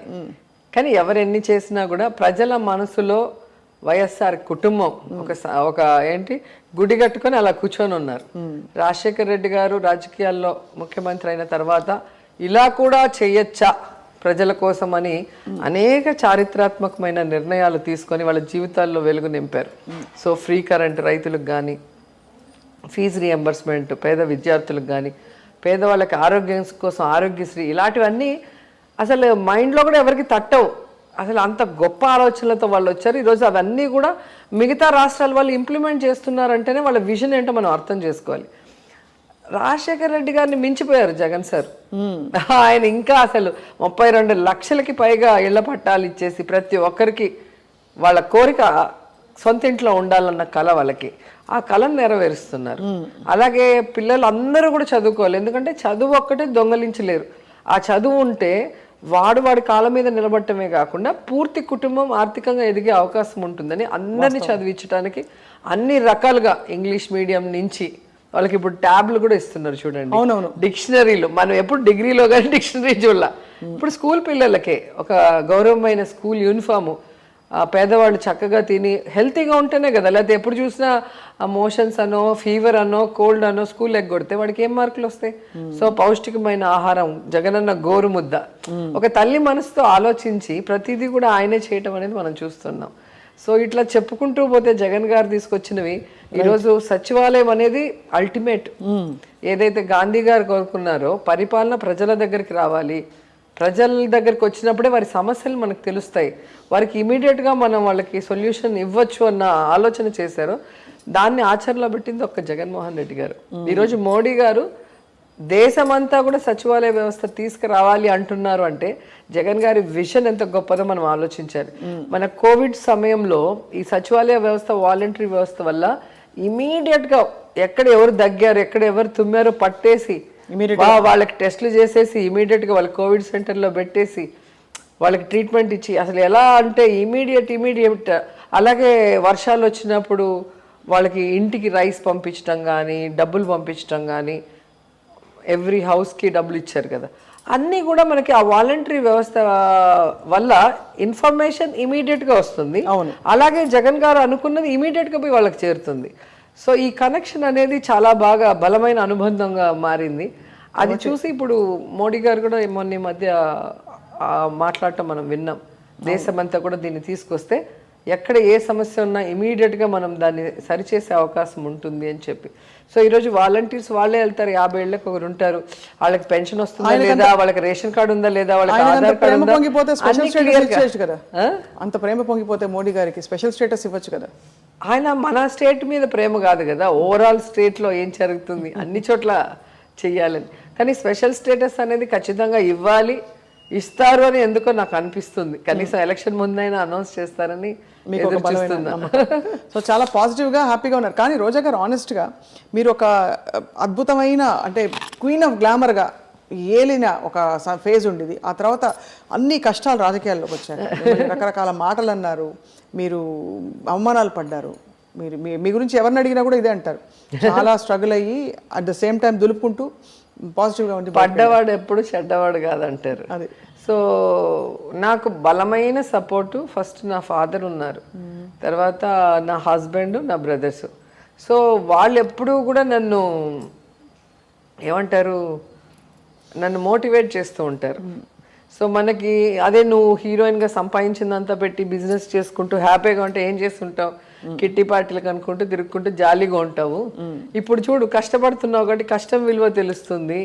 సో దీంట్లో సక్సెస్ అవ్వాలి అంటే నా మొండితనం ఉంటుంది. ఎవరైనా నువ్వు ఇది చేయలేవు అంటే నేను అది చేసి చూపిస్తా. సో హీరోయిన్ కాలేవు అంటే నువ్వు అయ్యావు, పొలిటీషియన్ కాలేవు అంటే మినిస్టర్ కూడా అయ్యావు. సో నీకు ఆ కసి అనేది ఎక్కడి నుంచి వస్తుంది, ఒక కష్టంలో నుంచి వస్తుంది. సో దేవుడు ఏది చేసినా నీ మంచి కోసమే చేస్తాడు. ఆ పాజిటివ్ థింకింగ్ తోడు లైఫ్ లో నువ్వు అన్ని సక్సెస్ఫుల్ గా ముందుకు చూస్తావు అన్నారు. ఇప్పుడు అదే జరుగుతుంది నాకు. సో నేను ఇండస్ట్రీ నాకు సంబంధం లేదు, ఎందుకు ఇండస్ట్రీకి వెళ్ళాను అనుకుంటే ఇప్పుడు ఆలోచిస్తాను, ఓకే నేను పాలిటిక్స్లో సక్సెస్ అవ్వటానికి దేవుడు నన్ను అటు పంపించాడేమో. ఎందుకంటే పొలిటికల్ బ్యాక్గ్రౌండ్ లేని ఫ్యామిలీ, ఓసీ ఫ్యామిలీ, రిజర్వేషన్స్ ఉండవు కదా ఓసీ. పొలిటికల్గా ఎవరైనా ఉంటేనే నేను రాగలను, మా ఫాదర్ మా బ్రదర్. అట్లా లేకుండా నేను ఈరోజు 2 సార్లు ఓడిపోయి మళ్ళీ సీటు తెచ్చుకొని 2 సార్లు గెలవటం అనేది మామూలు విషయం కాదు. సో దానికి నా ఇమేజ్ నాకు ప్లస్ పాయింట్ అది. దానికోసమే నేను ఇండస్ట్రీకి పంపించాడేమో దేవుడు. అంటే నా జర్నీ చూసారా ఎలా వచ్చింది, ఎలా వెళ్తుంది. సో ఏది జరిగినా మన మంచికే. దేవుడు మనం ఏదో ఒకటి అడుగుతాం కానీ మనకు రావాల్సినవి ఎన్నో ఉంటాయి, అది దేవుడికి తెలుసు. అందుకే భగవంతుని కోరుకుంటాను, నాకు ఏది మంచిదో అది చేయండి అని కోరుతాను తప్ప నాకు ఇది కావాలని కోరను. ఎందుకంటే మనం ఒకటే అడుగుతాం, మేము ఆయన 4 ఇవ్వాలనుకుంటాడేమో, మనం ఎందుకు ఒకటి అడిగి 3 వదులుకోవటం. సో నాకు ఏది మంచిదో అది మీరే ఇవ్వండి అంటే సరిపోతుంది కదా. రోజా గారు సూటిగా మిమ్మల్ని నానా మాట్లాడినప్పుడు మిమ్మల్ని ఐరన్ లెగ్ అన్నారు, మీరు చెప్పండి ఎవరు ఐరన్ లెగ్ ప్రస్తుతం పాలిటిక్స్? ఐరన్ లేడీ అంటున్నారు ఇప్పుడు. అవును, but of course golden iron lady అంటే కాయలున్న చెట్టుకే రాళ్ళ దెబ్బలు అని పెద్దలు అంటారు కదా, అది. సో ఈ అమ్మాయి రాజశేఖర రెడ్డి గారిని కలిసింది, ఈ అమ్మాయి ఎక్కడ ఎదిగిపోతుందో అన్న భయంతో తల్లడిల్లిపోతున్న తెలుగుదేశానికి సడన్గా వైఎస్ఆర్ గారి మరణము వాళ్ళు రాజకీయంగా వాడుకోవాలి, నన్ను దెబ్బ కొట్టాలి, నన్ను ఎదగకుండా ఇంటికి పంపించాలన్న ఆలోచనతో వాళ్ళ ఆఫీస్ నుంచే మెసేజెస్ వెళ్ళాయి ఈ ఐరన్ లెగ్ అనేది. చంద్రబాబు నాయుడు ఉన్నప్పుడు ఇట్లయింది అట్లయింది. మరి చంద్రబాబు నాయుడు దగ్గర నేను 1999లో ఎలక్షన్ డైరెక్ట్గా ఫేస్ చేసినప్పుడు నేను ప్రచారం చేస్తే నన్ను పాలిటిక్స్లో తీసుకొచ్చిన శివప్రసాద్ గారు ఎమ్మెల్యే మినిస్టర్ అయ్యాడు, ఈయన సీఎం అయ్యాడు. మరి నేను ఎలా ఐరన్ లెగ్ అవుతాను? నేను ఇంటర్వ్యూలో కూడా చెప్పాను. సో వాళ్ళు ఏదో మనం పైకి ఎదగకూడదు అన్న ఆలోచనతో అలాంటి పిచ్చి వేషాలు వేస్తున్నారు. ఇంకొకరు అయితే అవి నమ్మి ఉంటారేమో కానీ జగన్ గారి కుటుంబం నాకు బాగా గుర్తు. విజయమ్మ దగ్గర ఎవరో ఆ మాట అంటుంటే అవన్నీ తప్పు, అలా అనకూడదు అని చెప్పి ఆవిడ మందలిచ్చింది. ఒక పొలిటికల్ మహిళనే మందలించి వాళ్ళు సపోర్ట్ చేశారు. నాన్నని నమ్మొచ్చారు, నాన్న లేకపోయినా మేము మీకు అండగా ఉంటాం, నాతో పాటు లైఫ్ లాంగ్ పాలిటిక్స్ కంటిన్యూ చేయండి అని చెప్పి జగన్ సార్ మాట ఇచ్చారు. సో ఆ మాటతో అలాగే అన్నతో ఉండిపోయాను. ఆయన పార్టీ పెట్టేంత వరకు వెయిట్ చేసి, కాంగ్రెస్లో కూడా నేను చేరలేదు, ఆయన కోసం వెయిట్ చేసి ఆయన పార్టీ పెట్టాక ఆయనతో పాటు అడుగులు వేస్తూ ఇప్పటి వరకు వస్తూనే ఉన్నాను. సో ఇప్పుడు నెక్స్ట్ హ్యాట్రిక్ అంటారు అయితే? ఖచ్చితంగా 100%. నా కాన్స్టిట్యున్సీలో ప్రజల్లో నేను ఎప్పుడూ ఉంటాను. వారికి ఏది కావాలన్నా వాళ్ళ కుటుంబ సభ్యురాలు, ఒక సిస్టరు మంత్రి అయితే ఎలా ఉంటుందో అలా ఎవరైనా మా ఇంటికి రావచ్చు, ఏ సమస్య మీద అయినా వాళ్ళు అడగచ్చు, ఏ పార్టీ వాళ్ళైనా రావచ్చు, నా వల్ల అయినా సహాయం అందరికీ చేస్తూ ఉంటాను. చాలా మంచి బ్యూటిఫుల్ ఫేజ్లో ఉన్నారు రోజా గారు. కానీ మేము దారిలో వస్తూ మీ పాత సినిమాలు పాటలని తిరిగేసినప్పుడు అంటే అనిపించింది మిమ్మల్ని ఏదో గ్లామర్ అని పరిమితం చేశారు, మీరు చూడటానికి బాగుంటారని. బట్ మీరు యాక్టింగ్ ఓరియంటెడ్ క్యారెక్టర్స్ భలే చేశారు. అదే అంటే నేను అన్ని రకాలు చేశాను, మైథలాజికల్ చేశాను, నక్సలైట్ బ్యాక్డ్రాప్ ఇవి చేశాను, సోషల్ అవేర్నెస్ ఇవి చేశాను. సో అన్నీ చేశాను. బాలు గారికి మీ నాన్నగారు స్నేహితుడు, బాగా క్లోజ్ ఫ్రెండ్ అనే విషయం చాలా సర్ప్రైజ్ అయ్యాను నేను, ఎవరో చెప్తే నాకు. మళ్ళీ చూస్తే ఇప్పుడు నేను కంటెస్ట్ చేసిన నగిరిలో PCN స్కూల్లో ఆయన చదువున్నారు, వాళ్ళ మేనమామ వాళ్ళ ఇంట్లో ఉండి. అది కూడా నాకు అలా కోఇన్సిడెన్స్ చూసారా, అక్కడ నాన్నకి ఫ్రెండ్, ఇక్కడ కాన్స్టిట్యూన్సీతో కూడా కనెక్షన్ ఉంది. ఒకసారి అయినా ఆయన ఒక ఫంక్షన్కి పిలవాలి అనుకున్నాను నా కాన్స్టిట్యూన్సీలో, ఏదైనా పెద్ద ప్రోగ్రామ్ పెట్టి. అది అంటే 5 ఏళ్ళు నేను అపోజిషన్లో ఉన్నా, ఏం చేయలేకపోయా. ఆ తర్వాత ఈ గవర్నమెంట్ రాగానే ఆ కోవిడ్లోనే ఆయన చనిపోయారు. సో ఆయనను పిలిచి ఒక సన్మానం పెద్దగా చేద్దాం అనుకున్నా, చేయలేకపోయా. సో ఖచ్చితంగా భవిష్యత్తులో ఆయనది పెద్ద స్టాచ్యూ పెట్టి ఆయన పాటలన్నీ ఒక పెద్ద ఈవెంట్ లాగా చేద్దాం అనుకుంటున్నా. చాలా గొప్ప సంకల్పం. ఐ థింక్ తెలుగు ప్రజలు, ప్రపంచవ్యాప్తంగా, అసలు భారతదేశ ప్రజలు, ఆయనకు ఒక భాష కాదు కదా, అన్ని భాషలు ఆయనవే. రైట్. అండ్ మీరు చాలా మోస్ట్ ఫోటోజెనిక్ ఫేస్ అని బాలు గారు కూడా చాలా సందర్భాల్లో అన్నారు. నన్ను చూడగానే పాటలు పాడతారు, ఏడిపిస్తారు పాటలు పాడి. ఏ పాట పాడతారు నన్ను చూసి? ఏ పాట? రోజావే చిన్ని రోజావే అని పాడతారు. రోజ్ రోజ్ రోజ్ రోజప్పు ఏదో ఒక సాంగ్ ఎదురొచ్చినప్పుడు. మేము సారథి స్టూడియోస్లో పాడుతో తీయగా బాలు సార్ వాళ్ళ సెట్, మాది వచ్చి మోడర్న్ మహాలక్ష్మి. సో నాకు లాస్ట్ డే వాళ్ళకి ఫస్ట్ డే, లేదా వాళ్ళది లాస్ట్ డే నేను ఫస్ట్ డే, అట్లా ఆ డేట్స్ మ్యాచ్ అవుతాయి. ఎప్పుడో ఒకసారి ఎదురు పడుతూ ఉంటాం. లేదా నాకు షూటింగ్ అయిపోతే సెట్లోకి వెళ్ళి పలకరించేసి వెళ్తాను. చాలా బాగా చూసుకుంటారు నన్ను. మీరు స్టెప్పులు వేసేటప్పుడు కూడా ఎవరిని? ఆయనతో కూడా ఒక సినిమాలో యాక్ట్ చేశాను. సాంగ్ ఉంటుంది, ఆ శ్రీదేవి గారు చిరంజీవి గారిది ఉంది కదా, అబ్బని కమ్మని ఆ సాంగ్ ఒకటి. తర్వాత ఎన్టీఆర్ శ్రీదేవి ఆకు చాటు పిండి ఒక మూవీలో అంకుల్ కి నాకు డ్యూయట్ ఉంది. అసలు భలే అల్లరి చేసాం ఆ రోజైతే, అంకుల్ ని ఏడిపించేసాం. ఆయన డాన్స్ అంటే అంత హెవీగా చేయలేరు కదా. ఇంకా వర్షం వచ్చి ఆ వర్షంలో ఆకు చాటు పిండి తడిసే ఆయనకి ఫీవర్ వచ్చేసింది పాపం.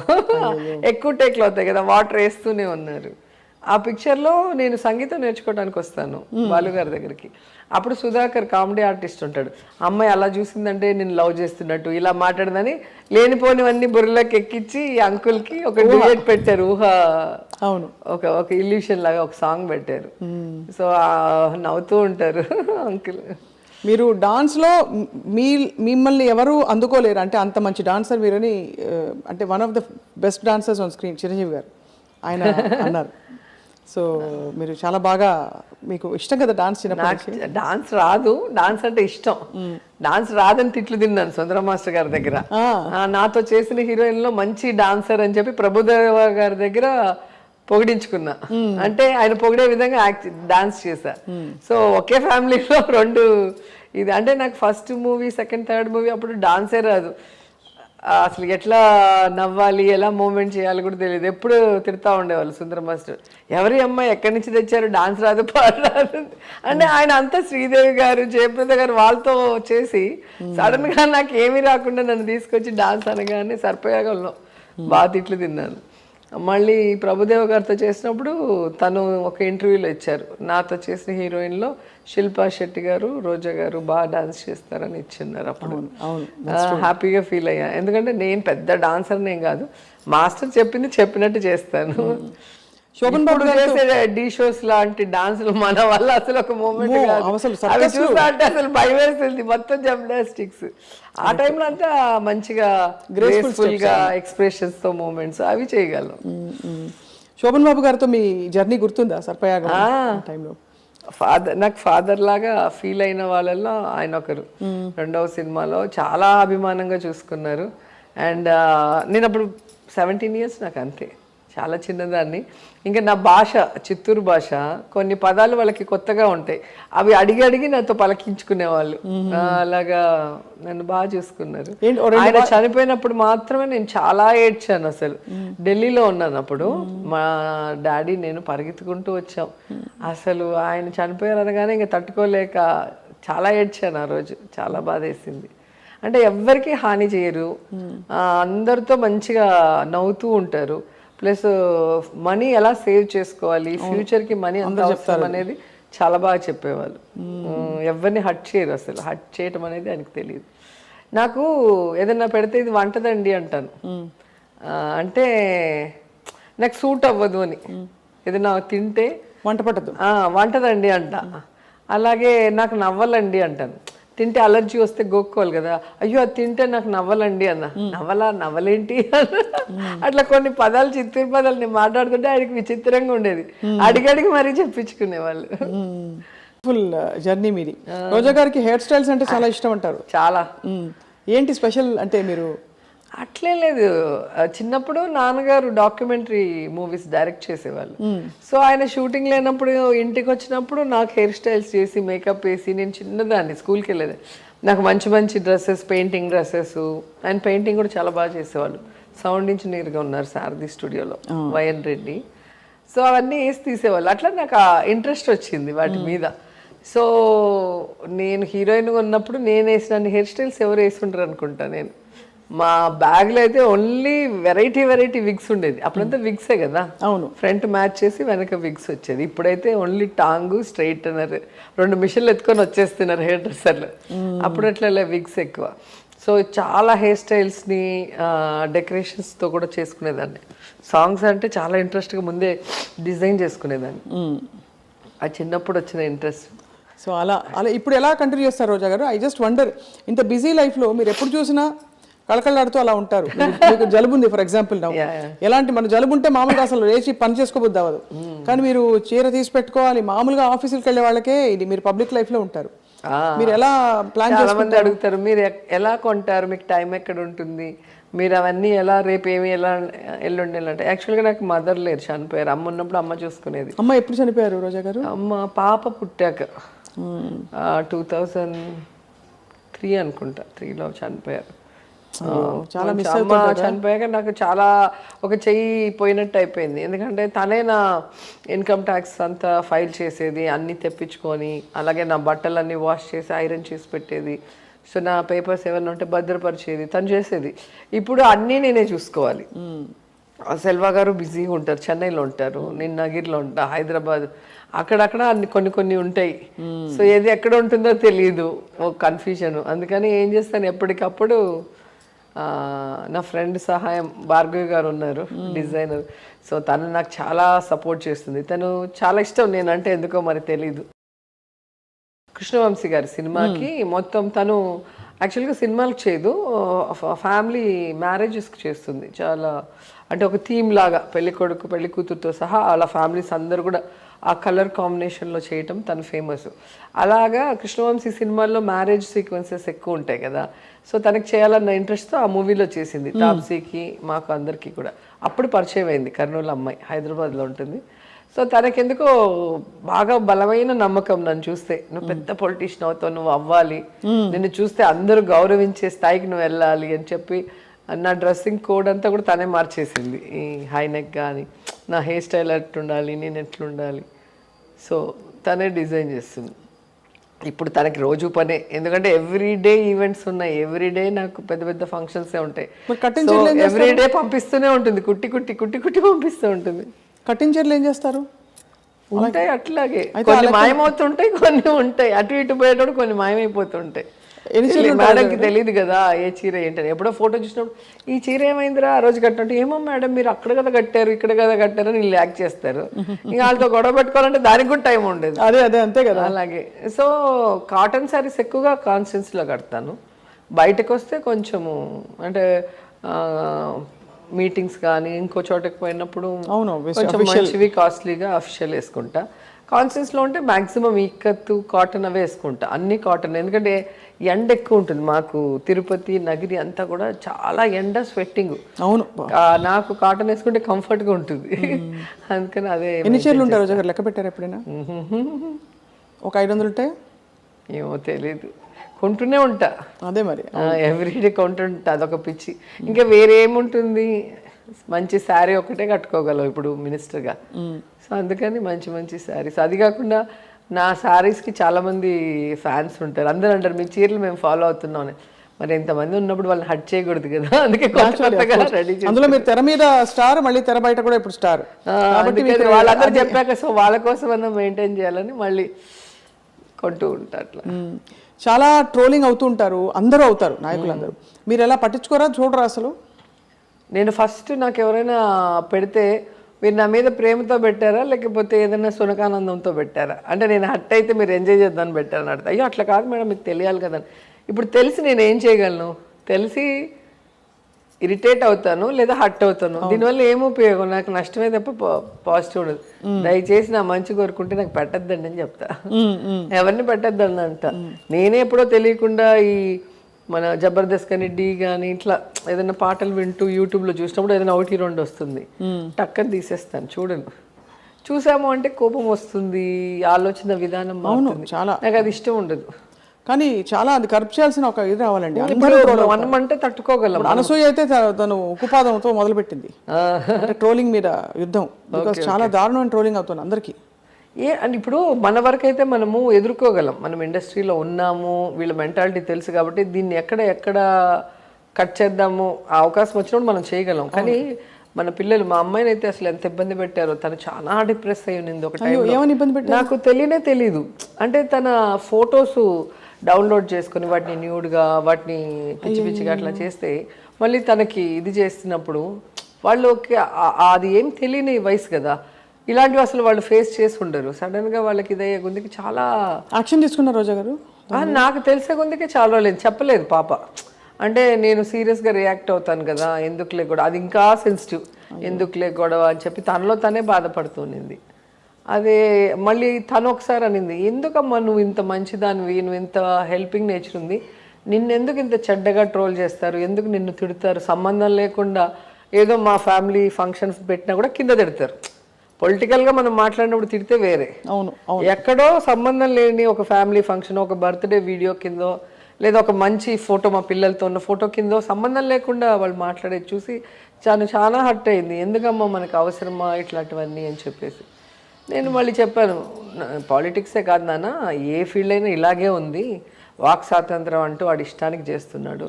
అవును, చాలా ఇది కరెక్ట్ కాదు. యాక్చువల్గా కోర్ట్స్ కానీ గవర్నమెంట్స్ దీని మీద యాక్షన్ తీసుకోవాలి, లేకపోతే చాలా మంది పిల్లలు ఇబ్బంది పడతారు. మీ పార్టీ నాయకులకు మాత్రం భలే వొకాబులరీ అండి, మీరు కొత్త పేర్లు పెడుతుంటారు నాయకులకి. మొన్న ఇటీవల మీరు ఏదో నామకరణం చేసినట్టున్నారు లోకేష్ గారికి.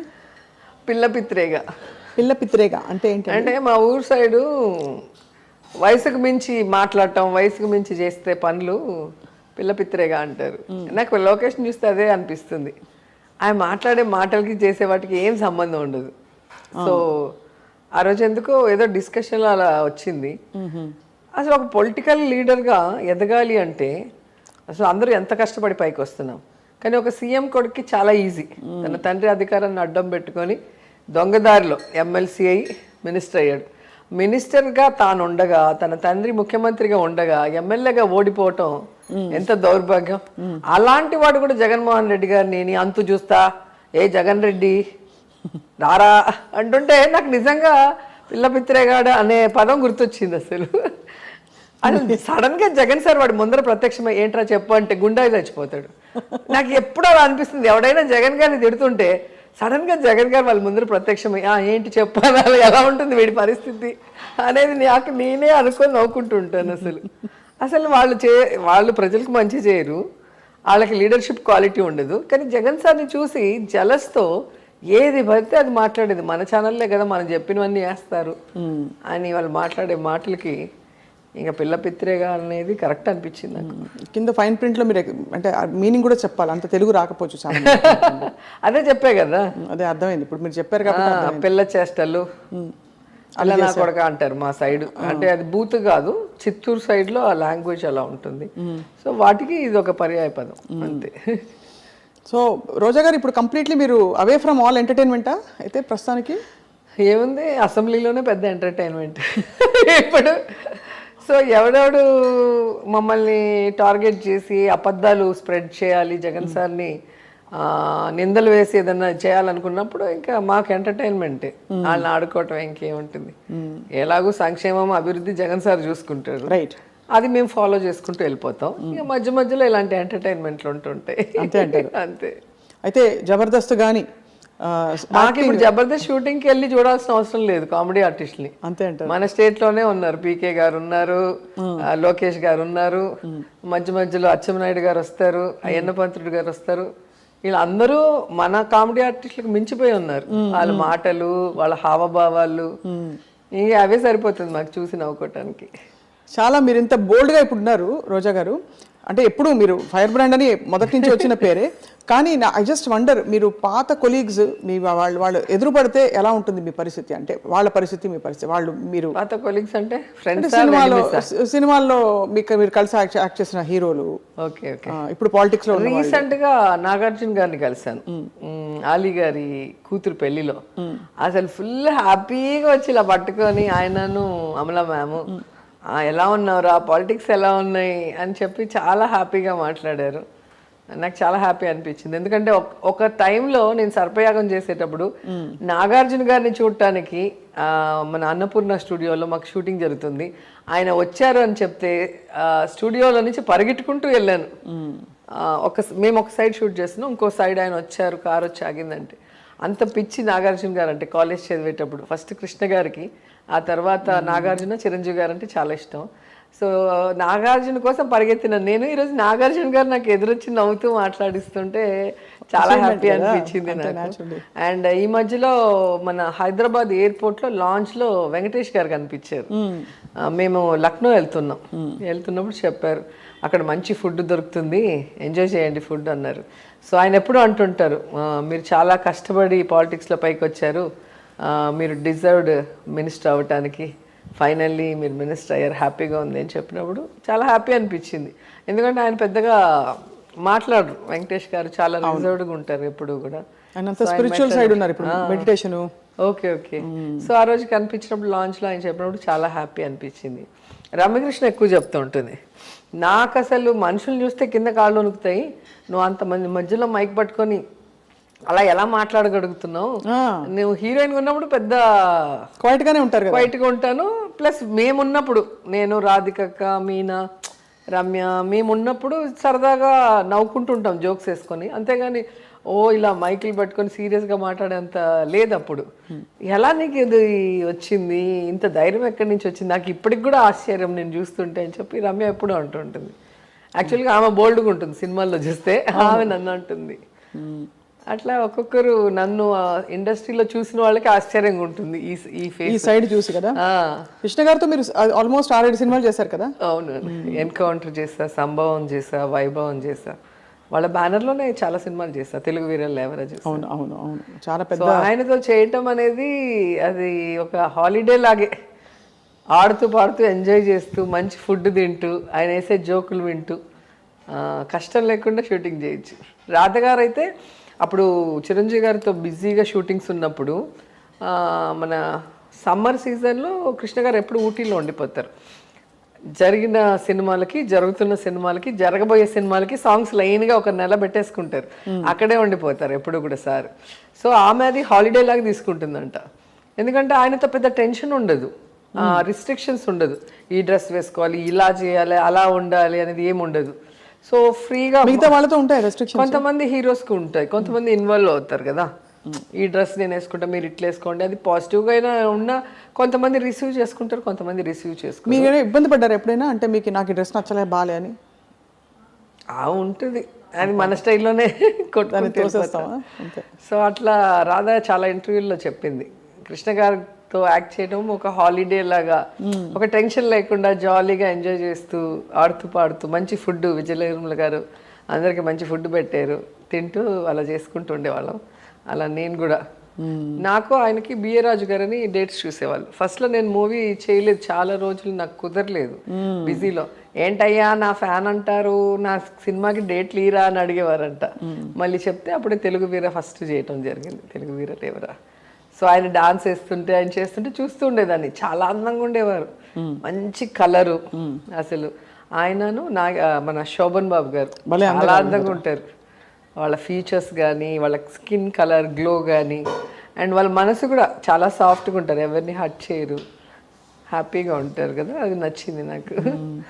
సో ఇది ఇప్పుడు చాలా మంది ఈ తరం అమ్మాయిలకి ఉపయోగపడుతుంది ఈ క్వశ్చన్ కాబట్టి అడుగుతున్నారు. రోజా, చెప్పండి. మామూలుగా మనకి ఈ క్రీములు, తెల్లగా ఏ క్రీములు రాసుకో, తెల్లగానే ఉండాలి, అమ్మాయి తెలుపా అని అడుగుతారు. మీరు ఒక డస్కీ బ్యూటీగా నిలదొక్కుని ఒక స్టేట్మెంట్ చేశారు ప్రపంచానికి, నేను I'm the queen of my time అని చెప్పి. సో అమ్మాయిలకి ఏం చెప్తారు అని చెప్పండి, రంగు గురించి కాన్షియస్ ఫీల్ అయ్యే వాళ్ళకి? ఎప్పుడు కూడా మా హస్బెండ్ చెప్తారు, టాలెంట్ అనేది గొప్పది అన్నిటికన్నా, హైటు, కలరు, మిగతా అన్నిటికన్నా కూడా టాలెంట్ అనేది. సో ఎంతోమంది టాలెంట్ ఉన్నవాళ్ళు మనం చూసాం, పెద్ద హైట్ లేకుండా, పెద్ద బాడీ షేప్ లేకుండా, పెద్ద కలర్ లేని వాళ్ళు కూడా సక్సెస్ కాగలము అని ప్రూవ్ చేశారు. కాబట్టి నాకు ఉన్నింది అది, ఇండస్ట్రీకి వచ్చినప్పుడు అమ్మో హీరోయిన్స్ అంటే తెల్లగా ఉండాలేమో, మనం హీరోయిన్గా ఉండగలమా. మా ఫ్రెండ్ వాళ్ళ మమ్మీ చెప్పేది, నేను చదువుకునేటప్పుడు, నువ్వు నీ ముక్కు కళ్ళు నవ్వు చాలా బాగుంటాయిరా, నువ్వు ఎందుకు సినిమాల్లో ట్రై చేయకూడదని. ఉండండి ఆంటీ, నా కలర్కి నన్ను ఎవడు తీసుకుంటాడని నేను అప్పుడే ఆంటీని ఏడిపించేదాన్ని. మళ్ళీ నేను హీరోయిన్ అయ్యాక ఒక ఇంటర్వ్యూలో కూడా చెప్పాను, మళ్ళీ ఆ ఇంటర్వ్యూ చూసి ఆంటీ ఫోన్ చేస్తే ఇంటికి వెళ్ళా, నేను అప్పుడే చెప్పాను కదరా, నువ్వు అప్పుడు తీసి పడేసావు, ఇప్పుడు చూడు అనేది. సో అట్లా నాకు నా మీద నాకే అప్పుడు నమ్మకం లేదు, ఫస్ట్లో భయం వేసింది. ఎందుకంటే సినిమాలో శ్రీదేవి గారిని, జయప్రద గారిని, మన భానుప్రియ వీళ్ళందరూ మంచి హైటు, మంచి కలరు, డాన్స్ బాగా చేస్తారు. నాకు అసలు డాన్స్ కూడా వచ్చేది కాదు కదా, ప్లస్ సిగ్గు ఎక్కువ, మాట్లాడలేను. మనకి ఏం సూట్ అవుతుంది, మా అంకుల్ ఏంటో నన్ను హీరోయిన్గా పెట్టాడు, సరే ఒక సినిమా చేసి వెళ్ళిపోదాంలే అనుకున్నా. ఇంకా ఆ సినిమా అయ్యాక ఒక చిన్న చిన్న గొడవలు, నీకేం రాదు, నువ్వు చేయలేవు అని ఒకరిద్దరు అనటంతో, లేదు నేను ప్రూవ్ చేసుకోవాలని అప్పుడు చెన్నైకి మా నాన్నని తీసుకొని వెళ్ళి ఫోటో సెక్షన్ చేసుకొని రిటర్న్ వచ్చేటప్పుడు సెల్వమణి గారు వాళ్ళ పిక్చర్కి హీరోయిన్ వెతుకుతూ ఉంటే, వాళ్ళకి డస్కీ బ్యూటీ కావాలి, దాంట్లో చేపలు పట్టే అతని చెల్లెలు అది చామంతి, చెంబరత్తి. సో కరెక్ట్గా నేను అదే విధంగా మంచి స్మైల్, డార్క్గా ఉన్నానని పట్టుకుపోయాను నన్ను. ఇక అప్పటి నుంచి ఇప్పటి వరకు వెనక్కి తిరిగి చూడాలి, అలా కంటిన్యూ తగ్గేదేలే అంతే, తగ్గేదేలే తగ్గేదేలే. Super. What is lovely about you Roja గారు ఈజ్ మీరు ఇంత పొజిషన్లో ఉన్నారు, ఇంత అంటే ఫిల్మ్లోనే మీరు ఇంత స్టార్డమ్ చూశారు, పెద్ద పెద్ద వాళ్ళతో మీరు మూవ్ అయ్యారు. బట్ ఇప్పటికీ ఆ ప్లెయిన్నెస్, ఒకలాంటి అమాయకపు చిన్నపిల్లతనం మనసులో ఎప్పుడు పోలేదు, అక్కడెక్కడికి పోలేదు. ఎంత వామ్గా ఉంటారు మీరు, ఎక్కడ అంటే హెచ్చులు పోవడం కానీ ఏమీ లేదు, అంటే పవర్ చూపించడం అవన్నీ పోతూ ఉంటాయి. వాటి గురించి మనం పొంగిపోవటము, పోయినాయని చెప్పి ఇంట్లో దాక్కోవటం అనేది వేస్ట్. సో మనంగా ఉంటే మనం ఎప్పుడూ కూడా ఏమంటారు సక్సెస్ఫుల్ అయినట్టే లెక్క లైఫ్లో. ఇప్పుడు చాలామంది మీరు చూస్తే ఒక టైంలో సూపర్ స్టార్స్గా ఉంటారు, హీరోయిన్స్ కానీ హీరోస్. ఆ టైంలో వాళ్ళు ఇట్లా పైన చూస్తారు, అంటే అట్లా చూసేలాగా చుట్టుపక్కల వాళ్ళు చేస్తారు, వాళ్ళ తప్పు కూడా లేదు. అది మనము డెసిషన్ తీసుకోవాల్సిన విషయం. మన చుట్టూ చేరిన వాళ్ళు భజన చేస్తూనే ఉంటారు, ఏ ఫీల్డ్లో అయినా కూడా.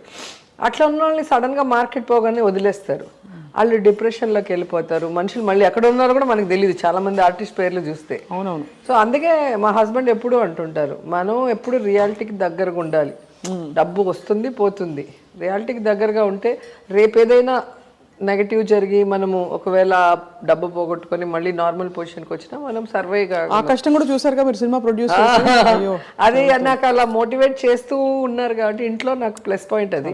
సో నేను షూటింగ్స్ చేసేటప్పుడు నేను ఒక్క హీరోయిన్నే, బంధువులు వస్తారు, ఫ్రెండ్స్ వస్తారు, ఎప్పుడు సరదాగా అందరికి భోజనాలు పెట్టుకొని కబుర్లు చెప్పుకుంటుంటాం. వేరే ఎవ్వరు కూడా వాళ్ళ బంధువులు కానీ ఇంట్లో వాళ్ళు కూడా రారు, ఎందుకు షూటింగ్స్ దగ్గరికి చాలా పర్టికులర్గా ఉంటారు. నేను అప్పుడు కూడా పట్టించుకోను, మనం అంతా కూడా వేరే ట్రెండ్ సృష్టిస్తాం కదా, కొత్త ట్రెండ్ అని పెడతాం ఎక్కడికి వెళ్ళినా కూడా. అక్కడ అలాగే మీరేమిటో అంటే చాలా ఏళ్ళ నుంచి మిమ్మల్ని దగ్గరగా కూడా చూస్తున్నాను, నేను చూస్తున్నాను. ఎవరో అన్నారు నాగబాబు గారు జబర్దస్త్ వదలడానికి కారణం రోజా గారే అంటే, నేను అయ్యో అస్సలు సంబంధం లేదు. అదే జస్ట్ ఆయన అనేక సందర్భాల్లో చెప్పాడు కదా, ప్రొడ్యూసర్స్ హీరోయిన్, ప్రొడ్యూసర్ కష్టాలు తెలుసుకొని ఇబ్బంది పెట్టని ఒకే హీరోయిన్ అంటారు ఆయన. ముగ్గురు మనగాళ్ళు చేశాను. అవును. సో ఆయన స్టేట్మెంట్ ఇచ్చారు. అలాగే నేను డాన్స్ చేసేటప్పుడు చెప్తారు కదా, మన శేఖర్ మాస్టర్ సాంగ్ చేసినప్పుడు కూడా ఒకసారి చెప్పారు, మీరంతా ఈ ఏజ్లో చేస్తారయ్యా, మా ఏజ్కి కూడా మీకు ఈక్వల్గా చేస్తుంది చూడు, అదే ఆమె గ్రేట్నెస్ అంటారు. సో ప్రతి విషయంలో ఎప్పుడు కూడా పాజిటివ్గానే ఉన్నారు. ఏదైనా పొలిటికల్గా డిఫరెన్స్ అంటే నేను వాళ్ళ తమ్ముడిని అన్నానో నేను కోపడాలి తప్ప వేరే విషయాల్లో కోపపడేదానికి లేదు అసలు. సెట్లో కూడా ఆయనకి ఇచ్చే గౌరవం ఎప్పుడు ఆయనకి అంటే నాకన్నా వయసులో పెద్దవాళ్ళు ఆ గౌరవం ఎప్పుడూ ఉంటుంది.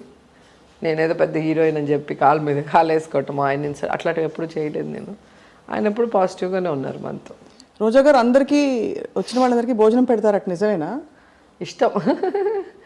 నేను తిన్న భోజనం అందరూ తింటూ ఉండాలి, అలాగే నేను చూసిన అందరూ చూడాలని నేను ఎక్కడికి వెళ్ళినా వీడియోస్ తీసి పెడుతూ ఉంటాను కదా. సో చాలామంది చూసి వెళ్ళాలనుకున్న వాళ్ళు వెళ్తారు, వెళ్ళలేని వాళ్ళు చూసి తృప్తి పడతారు అని చెప్పి నేను టెంపుల్స్కి వెళ్ళినా, టూరిస్ట్ స్పాట్స్కి వెళ్ళినా అన్నీ కూడా పెడుతూ ఉంటాను. ఏ దేవుడు నమ్ముతారు మీరు రోజా గారు? ఎక్కువ అందరినీ, వీళ్ళు వాళ్ళని ఏం లేదు, అందరినీ. మా ఇంటి నిండా చూస్తే తెలుస్తుంది అసలు మొత్తం అన్ని దేవుళ్ళు ఉంటాయి. మీ ఇంటి అసలు వాకిట్లో చూస్తే అది చెప్పాను, టూరిజం మినిస్టర్ గారి ఇల్లు లాగే ఉంది, అందంగా కళాత్మకంగా బ్యూటిఫుల్లీ డెకరేటెడ్ అని చెప్పి చాలా ముద్దుగా బాగా ఇష్టం. నగిరిలో వస్తే అసలు గుళ్ళో ఎంటర్ అయినట్టు ఉంటుంది. మీ నగిరి కూడా వస్తున్నాం మీ ఆతిథ్యం స్వీకరించాలి. గుళ్ళో ఎంటర్ అయినట్టు ఉంటుంది. తలుపు తీస్తేనే 7.5 feet వెంకటేశ్వర స్వామి ఉంటారు ఇంట్లో. జబర్దస్త్లో చేస్తారు హోమ్ టూర్ లో. సో అందరికి వాళ్ళు ఇంటికి వచ్చినట్టే ఫీల్ అవుతారు అది చూసి. మీరు అమ్మవారి వేషాలు అవి వేసినప్పుడు మాత్రం భలే అందంగా ఉంటుంది. నేను తమిళ సినిమాలు చేశాను, అదే కన్నడ చేస్తున్నాను అమ్మవారి క్యారెక్టర్స్. కానీ అవి చేసేటప్పుడు అమ్మో చాలా నిష్టగా ఉండాలి. నిజమా? అంటే అందరూ ఎవరైనా కూడా ఎందుకో ఒక బాడీ హీట్ అయిపోతుంది అండ్ అది ఒకలాంటి ఏదో దేవుడు వచ్చినట్టు అనిపిస్తుంది ఆ టైంలో. పసుపు నీళ్ళు తాగిస్తారు, నిమ్మకాయలు పట్టుకోమంటారు, అవన్నీ చేశారు నాకు కూడా. రాజరాజేశ్వరి అమ్మవారిదే మిమ్మల్ని చూశాను నేను అందులో, అప్పుడు అనిపించింది. ఈ మధ్యలో మన ఈవెంట్లో మల్లెమల్ల ఈవెంట్లో చేశాను అమ్మవారి డాన్స్ ఒకటి చాలా రోజుల తర్వాత. Beautiful journey. బాలకృష్ణ గారు ఎప్పుడు అనేవారు, మీ ముక్కు, మీ నవ్వు, మీ కళ్ళు, మీకు ఆ రాణి గెటప్ వేసినా దేవుడి గెటప్ వేసినా భలే సెట్ అవుతారండి, దేవుడు మీకు అలా ఇచ్చేసారు అంటుంటారు సార్. మిమ్మల్ని పిలవలేదు అన్స్టాపబుల్కి? ఇంకా ఎప్పుడో పిలిచారు, నేనే ఇంకా వెళ్ళలా. ఎందుకంటే ఇప్పుడు సినిమా వేరు, పాలిటిక్స్ వేరు. బాలకృష్ణ గారు కూడా అదే అంటారు, అమ్మ సినిమా వేరు, పాలిటిక్స్ వేరు, అది ఇది అదే అంటారు. పాప మొన్న బర్త్డేకి కూడా విష్ చేశారు. అసెంబ్లీలో ఎక్కడ కనిపించినా చాలా బాగా మాట్లాడతారు. వాళ్ళ ఫ్యామిలీ అందరూ, పురంధేశ్వరి గారు కానీ, హరికృష్ణ గారు కానీ అందరూ నాతో బాగుండేవాళ్ళు. ఇంకా పార్టీ మారాం కదా, నేనే కొంచెం మొహమాట పడుతూ ఉండేదాన్ని. మీకు వీలైతే చేద్దామమ్మా అన్నారు. నాకేంటంటే ఇప్పుడు మనం చేసామనుకో దాన్ని కూడా కాంట్రవర్సీ చేసి మళ్ళీ జగన్ సార్ దగ్గర ఏదైనా చెప్తే ఆయన ఏమైనా నెగిటివ్గా తీసుకుంటారేమో అని భయపడి నేను చేయలే అంతే. లేకపోతే ఏముంది, నాకేం ఇబ్బంది లేదు. అంటే ఇప్పుడు ఒక పొజిషన్లో ఉన్నాం కదా మినిస్టర్గా ఉన్నప్పుడు, అంటే ఆ క్రమశిక్షణ మీలో ఉండడం కూడా గొప్ప విషయం. అంటే మీరు జస్ట్ వెళ్ళాలి టెంప్ట్ అవ్వకుండా మీరు, అంటే అఫ్ కోర్స్ వెళ్ళడం తప్పని కూడా నేను అనలేదు, జస్ట్ మీరు జగన్ సార్ ఎప్పుడు చెప్పరు వెళ్ళద్దు వెళ్ళకూడదు అట్లా, ఎప్పుడు రిస్ట్రిక్షన్స్ ఇంతవరకు లేదు నాకు. నేను పార్టీలో ఆల్మోస్ట్ 12 years పైగా ఉన్నాను. ఎంతమంది ఎన్ని చెప్పినా కూడా ఏ రోజు కూడా జగన్ సార్ నన్ను ఎప్పుడు ఏమనలా. ఆమె షూటింగ్స్ చేసుకుంటుంది, ముందులాగా వర్క్ చేయట్లేదు అంటే, ఆమె ఎప్పుడు వర్క్ చేయాలో ఆవిడకి తెలుసులే అని చెప్తారు సార్. అంటే ఒక నమ్మకం నా మీద. ఎలక్షన్స్ ఉన్నా లేదా ఒక పని ఇస్తే నేను 100% ఆ పని అయ్యేంత వరకు నేను చేసేసే వెళ్తాను నా పనికి. ఇప్పుడు కూడా చూడండి, సంస్కృతిక సంబరాలు చేస్తున్నాం, 1 monthగా క్రీడలు చేస్తున్నాం. ఆ 2 చేస్తూ గడప గడప చేసుకుంటాను. మళ్ళీ స్టేట్లో ఏ ఈవెంట్స్ ఉన్నా నా ఈవెంట్స్ పోయేసి వస్తాను. సో ఒక ప్లాన్ ప్రకారం ఒక టైం టేబుల్ వేసుకొని నా పని నేను చేస్తాను. కాబట్టి ఎప్పుడు నన్ను ఇంతవరకు ఏం ఒక మాట అనలేదు. కానీ షూటింగ్ చేస్తున్నారు చేయొద్దని కూడా అనలేదు. ఎందుకంటే అసెంబ్లీలో కూడా చాలాసార్లు ఇదైనా జబర్దస్త్ అనుకున్నారా, జబర్దస్త్ లాగా ఎంతో మంది ఏడిపిస్తారు, అందుకని మాన్పించేయండి, అమ్మాయి అది చేయడం వల్ల కదా అంటున్నారంటే కూడా ఎప్పుడు సార్ నాకు చెప్పలా చేయొద్దని. అందుకని నాకు ఇంకా గౌరవం ఆయన మీద. ఎందుకంటే పాలిటిక్స్ వరకు నేను కరెక్ట్గా ఉన్నా. నా ఫ్యామిలీకి నేను ఎర్నింగ్ లేకపోతే కష్టం కదా, పిల్లల చదువులు అన్నీ ఉంటాయి కదా. సో అందుకని సార్ ఎప్పుడు కూడా డిస్టర్బ్ చేయలే. అది కూడా నాకు నచ్చే దాంట్లో తప్పకుండా. కానీ దాని నుంచి మీరే స్ఫూర్తి పొంది ఇప్పుడు ఇది ఇంతవరకు నేను ప్రస్తుతానికి ఆగుతాను అని కొన్ని పాజ్ బటన్స్ నొక్కారు. So we'll wait and see. ముందు మనం మన శాఖల మీద అవగాహన తెచ్చుకోవాలి. మనకి ఇచ్చిన ఈ శాఖలో మనం పేరు నిలబెట్టుకునేలాగా పని చేయాలి. దానికి నాకు టైం కావాలి ఇదంతా స్టడీ చేసి వర్క్ చేయడానికి. అందుకని షూటింగ్ కొంచెం పక్కన పెట్టాను. అద్భుతం, చాలా బాగుంది రోజా గారు. ఒక్క బాగా ఆకలిస్తుంది మా అందరికి, మా క్రూ అందరికి. తిందాం. ఈ లోపల ఒక చిన్న 5 questions ర్యాపిడ్ ఫైర్, ఒకే వర్డ్ చెప్పాలి. నేను అడిగే క్వశ్చన్, నేను అడిగే ప్రశ్నకి నరేంద్ర మోదీ గారు. సెల్ఫీయా? ఫేమస్ అయింది కదా, ఇంతవరకు ఎవరు ధైర్యం చేసి ఉండరు అనుకుంటా. నాకు ఎట్లా వచ్చిందో ధైర్యం, ఆ రోజు స్టేజ్ మీద నాకు అవకాశం వచ్చింది. అల్లూరి సీతారామరాజు గారు స్టాచ్యూ ఓపెనింగ్ రోజు, మోడీజీ 1 selfie ప్లీజ్ అన్న అనగానే ఓకే అన్నారు. ఇలా తిరిగాను, జగన్ సార్ ఇలాగే చూస్తున్నాను నన్ను, రండి సార్ అని చెప్పి సార్ పిలిచి వాళ్ళిద్దరిని కలిపి ఒకే ఫ్రేమ్లో తీసుకున్నా. ఆ ఫోటో మెమరబుల్ పిక్స్లో ఆయన కూడా పోస్ట్ చేశారు నరేంద్ర మోడీ గారు. సో నరేంద్ర మోడీ గారు అనగానే ఆ ప్రీషియస్ సెల్ఫీ గుర్తొస్తుంది. అంటే ఒక ప్రైమ్ మినిస్టర్, ఒక సీఎం మినిస్టర్ ఒకే ఫ్రేమ్లో ఎక్కడ దొరకదో ఆ అదృష్టం నాకు దొరికింది. సో ఆ టైంకి నాకు అది అనిపించడం. కేసీఆర్ గారు మంచి ఆరేటర్ అని చెప్పచ్చు, వాక్ చాతుర్యం. రైట్. చిరంజీవి గారు మంచి డాన్స్. చంద్రబాబు గారు మంచి చీటర్. నన్ను కూడా చీట్ చేశారుగా, చెల్లెలుగా 10 years కష్టపడితే నన్ను పొలిటికల్గా 0 చేశారు. అవును, చాలా కష్టమైన జీవితం అండి యాక్చువల్లీ. లోకేష్ గారు కామెడీ పీస్. పవన్ కళ్యాణ్ గారు అన్స్టేబుల్, ఏమంటారు తెలుగులో నాకు తెలీదు. నిలకడ లేని తత్వం. సో ఫైనలీ మీ favourite all time political idol అంటే మీరు చాలా ఆరాధించే రాజకీయ నాయకురాలు లేదా నాయకుడు? నాకు లేడీస్లో జయలలిత గారు, జెంట్స్లో జగన్మోహన్ రెడ్డి గారు. సూపర్. ఇప్పుడు ఆల్రెడీ చాలామంది ఇక్కడ జయలలిత గారు ఫ్యాన్స్ కూడా ఉన్నారు, జగన్ గారు ఫ్యాన్స్ కూడా ఉన్నారు క్యూలో. సో సగం కడుపు నిండిపోయింది కానీ మీరు భోజనానికి ఆహ్వానించారు కాబట్టి. అయ్యో, మా ఇంట్లో టేస్ట్ చేయాలి కదా ఎంత దూరం వచ్చాక. అంతేనా? రండి. రైట్, థ్యాంక్ యూ రోజా గారు.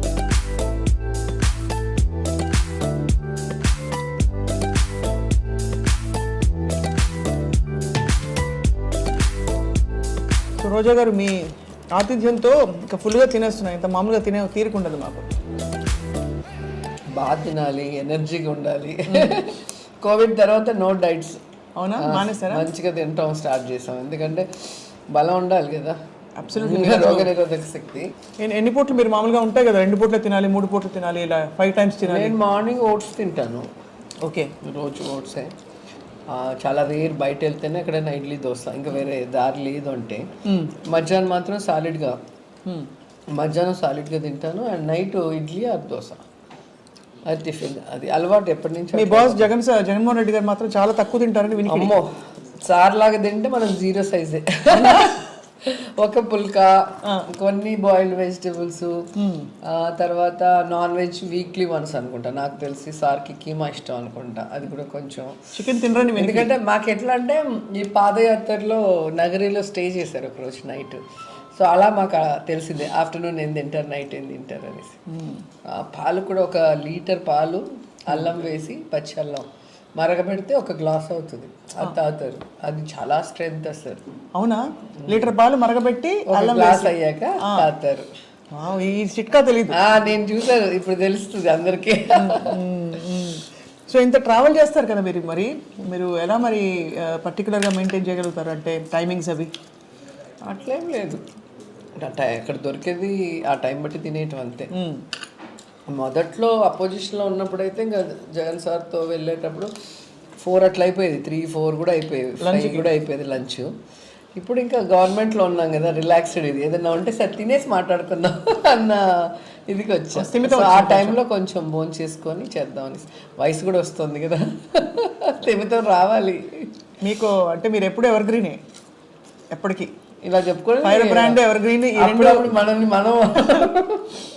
మీకు వంట వచ్చా రోజా గారు? బాగా. తినేవాళ్ళు ఉంటే చేస్తాం, అందరి తిని మీరు చెప్పాలి, నేను వండుతాను. పిల్లలు తింటారు మీరు?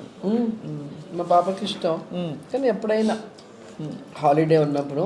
ఇప్పుడు మన కోవిడ్ పుణ్యమా అని రైట్ ఇంట్లో డైలీ ఏదో ఒకటి వండి వాళ్ళకి తినిపించి, సో ఆ మదర్ రెస్పాన్సిబిలిటీ కూడా తీర్చుకున్నా వంట చేయటంలో. హాయిగా మీరు ఐ థింక్ మీకు కావాల్సిన డిజైన్ అంటారు కదా, అలా ఇప్పుడు వచ్చింది.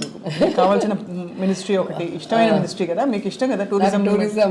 టూర్ కొడుతూనే ఉంటా ఫ్యామిలీతో, ఎప్పుడు చూసినా గుళ్ళో లేదంటే లొకేషన్స్ లేదా ఫారెన్ ట్రిప్స్ రెగ్యులర్గా చేస్తుంటా. అలాగే స్పోర్ట్స్ ఆడుతుంటా, అలాగే బాగా తింటా. ఏమేమి స్పోర్ట్స్ ఆడతారు? నేను కబడ్డీ ఆడతాను, అంటే నేను ఛాంపియన్ కాదు, అన్నీ ఆడతాను. షటిల్ ఆడతా, క్రికెట్ ఆడతా, అన్నీ ఆడతా. అలాగే నేను తినటమే కాదు 10 మందికి పెట్టడం అలవాటు ఫస్ట్ నుంచి కూడా, హీరోయిన్గా ఉన్నప్పటి నుంచి కూడా. సో ఇప్పుడు మాది ఆతిథ్య ఫీల్డే కదా, టూరిజంలో ఆతిథ్యం కూడా ఒక పోర్షన్. సో అలా మంచి మంచి ఫుడ్తో వచ్చిన పర్యాటకుల్ని మరి అడక్క మానలేకపోతున్నాను. మన ఆంధ్ర వంటకాల కోసం టూరిజంలో ఏంటి ప్రణాళిక ఏమన్నా ఉందా? అంటే పర్టికులర్గా ఇక్కడ ఉండే రీజనల్ స్పెషాలిటీస్ని అందరికీ, ఇప్పుడు హైదరాబాద్ అంటే వెంటనే బిర్యానీ గుర్తొస్తుంది, అలా ఆంధ్ర అనగానే వంటకాల కోసం ఏమైనా ప్లాన్? మనకి ఉన్నాయి కదా, గుత్తి వంకాయ కూర, రాగి పచ్చడి, రాగి సంగటి, నాటుకోడి పులుసు, ఇట్లాంటివన్నీ గుర్తొచ్చేస్తూ ఉంటాయి. సో నిన్ననే మేము ఈ లంబసింగ్ వెళ్ళాం, అక్కడ కూడా ఆ లోకల్ ఫుడ్ని ప్రమోట్ చేద్దామని నిన్న డిస్కస్ చేసాం. ఏం తింటారు లోకల్ లంబసింగ్లో? అక్కడ ఈ మిల్లెట్స్ ఇవన్నీ ఇప్పుడు వచ్చినాయి మనకి, వాళ్ళకి ఎప్పటి నుంచో తింటారంట. అలాగే అక్కడ మెయిన్ ఫుడ్ ఒకటి బ్యాంబూ, లేత బ్యాంబూని బాయిల్ చేసి దాన్ని ఏదో సూప్ లాగా ఏదో చేస్తారంట. నిన్ననే చెప్తూ ఉంటే చాలా వినడానికి ఇంట్రెస్టింగ్గా ఉంది. చాలా ఇష్టంగా తింటాం మేము ఇక్కడ. ఇలాంటివన్నీ మనం ట్రై చేద్దామని మా ఎమ్మెల్యే ఎంపీ వాళ్ళందరూ కూడా చెప్పడం జరిగింది. అంతా లేడీసే నిన్న మొత్తం. సో వచ్చిన పర్యాటకులకు కూడా ఒక కొత్త ఎక్స్పీరియన్స్ ఉంటుంది కదా. అవునవును, డెఫినెట్గా. అందుకని అవన్నీ రెడీ చేద్దాం అనుకున్నాం. మొత్తానికి మీ టూరిజం ప్లాన్ చూడడానికి మేము అందరం ఆత్రంగా ఉన్నాం, వెయిట్ చేస్తున్నాం. ఏమేమి అనుకుంటున్నారు? Youth advancement, tourism and culture అన్ని, అంటే ఆర్కియాలజీ కూడా ఎందుకు వస్తుంది? అదే మన పురావస్తు శాఖకి సంబంధించిన పురాతనమైన కట్టడాలు అన్ని కూడా ఇప్పుడు అన్నీ కూడా మంచిగా డెవలప్ చేస్తున్నాం.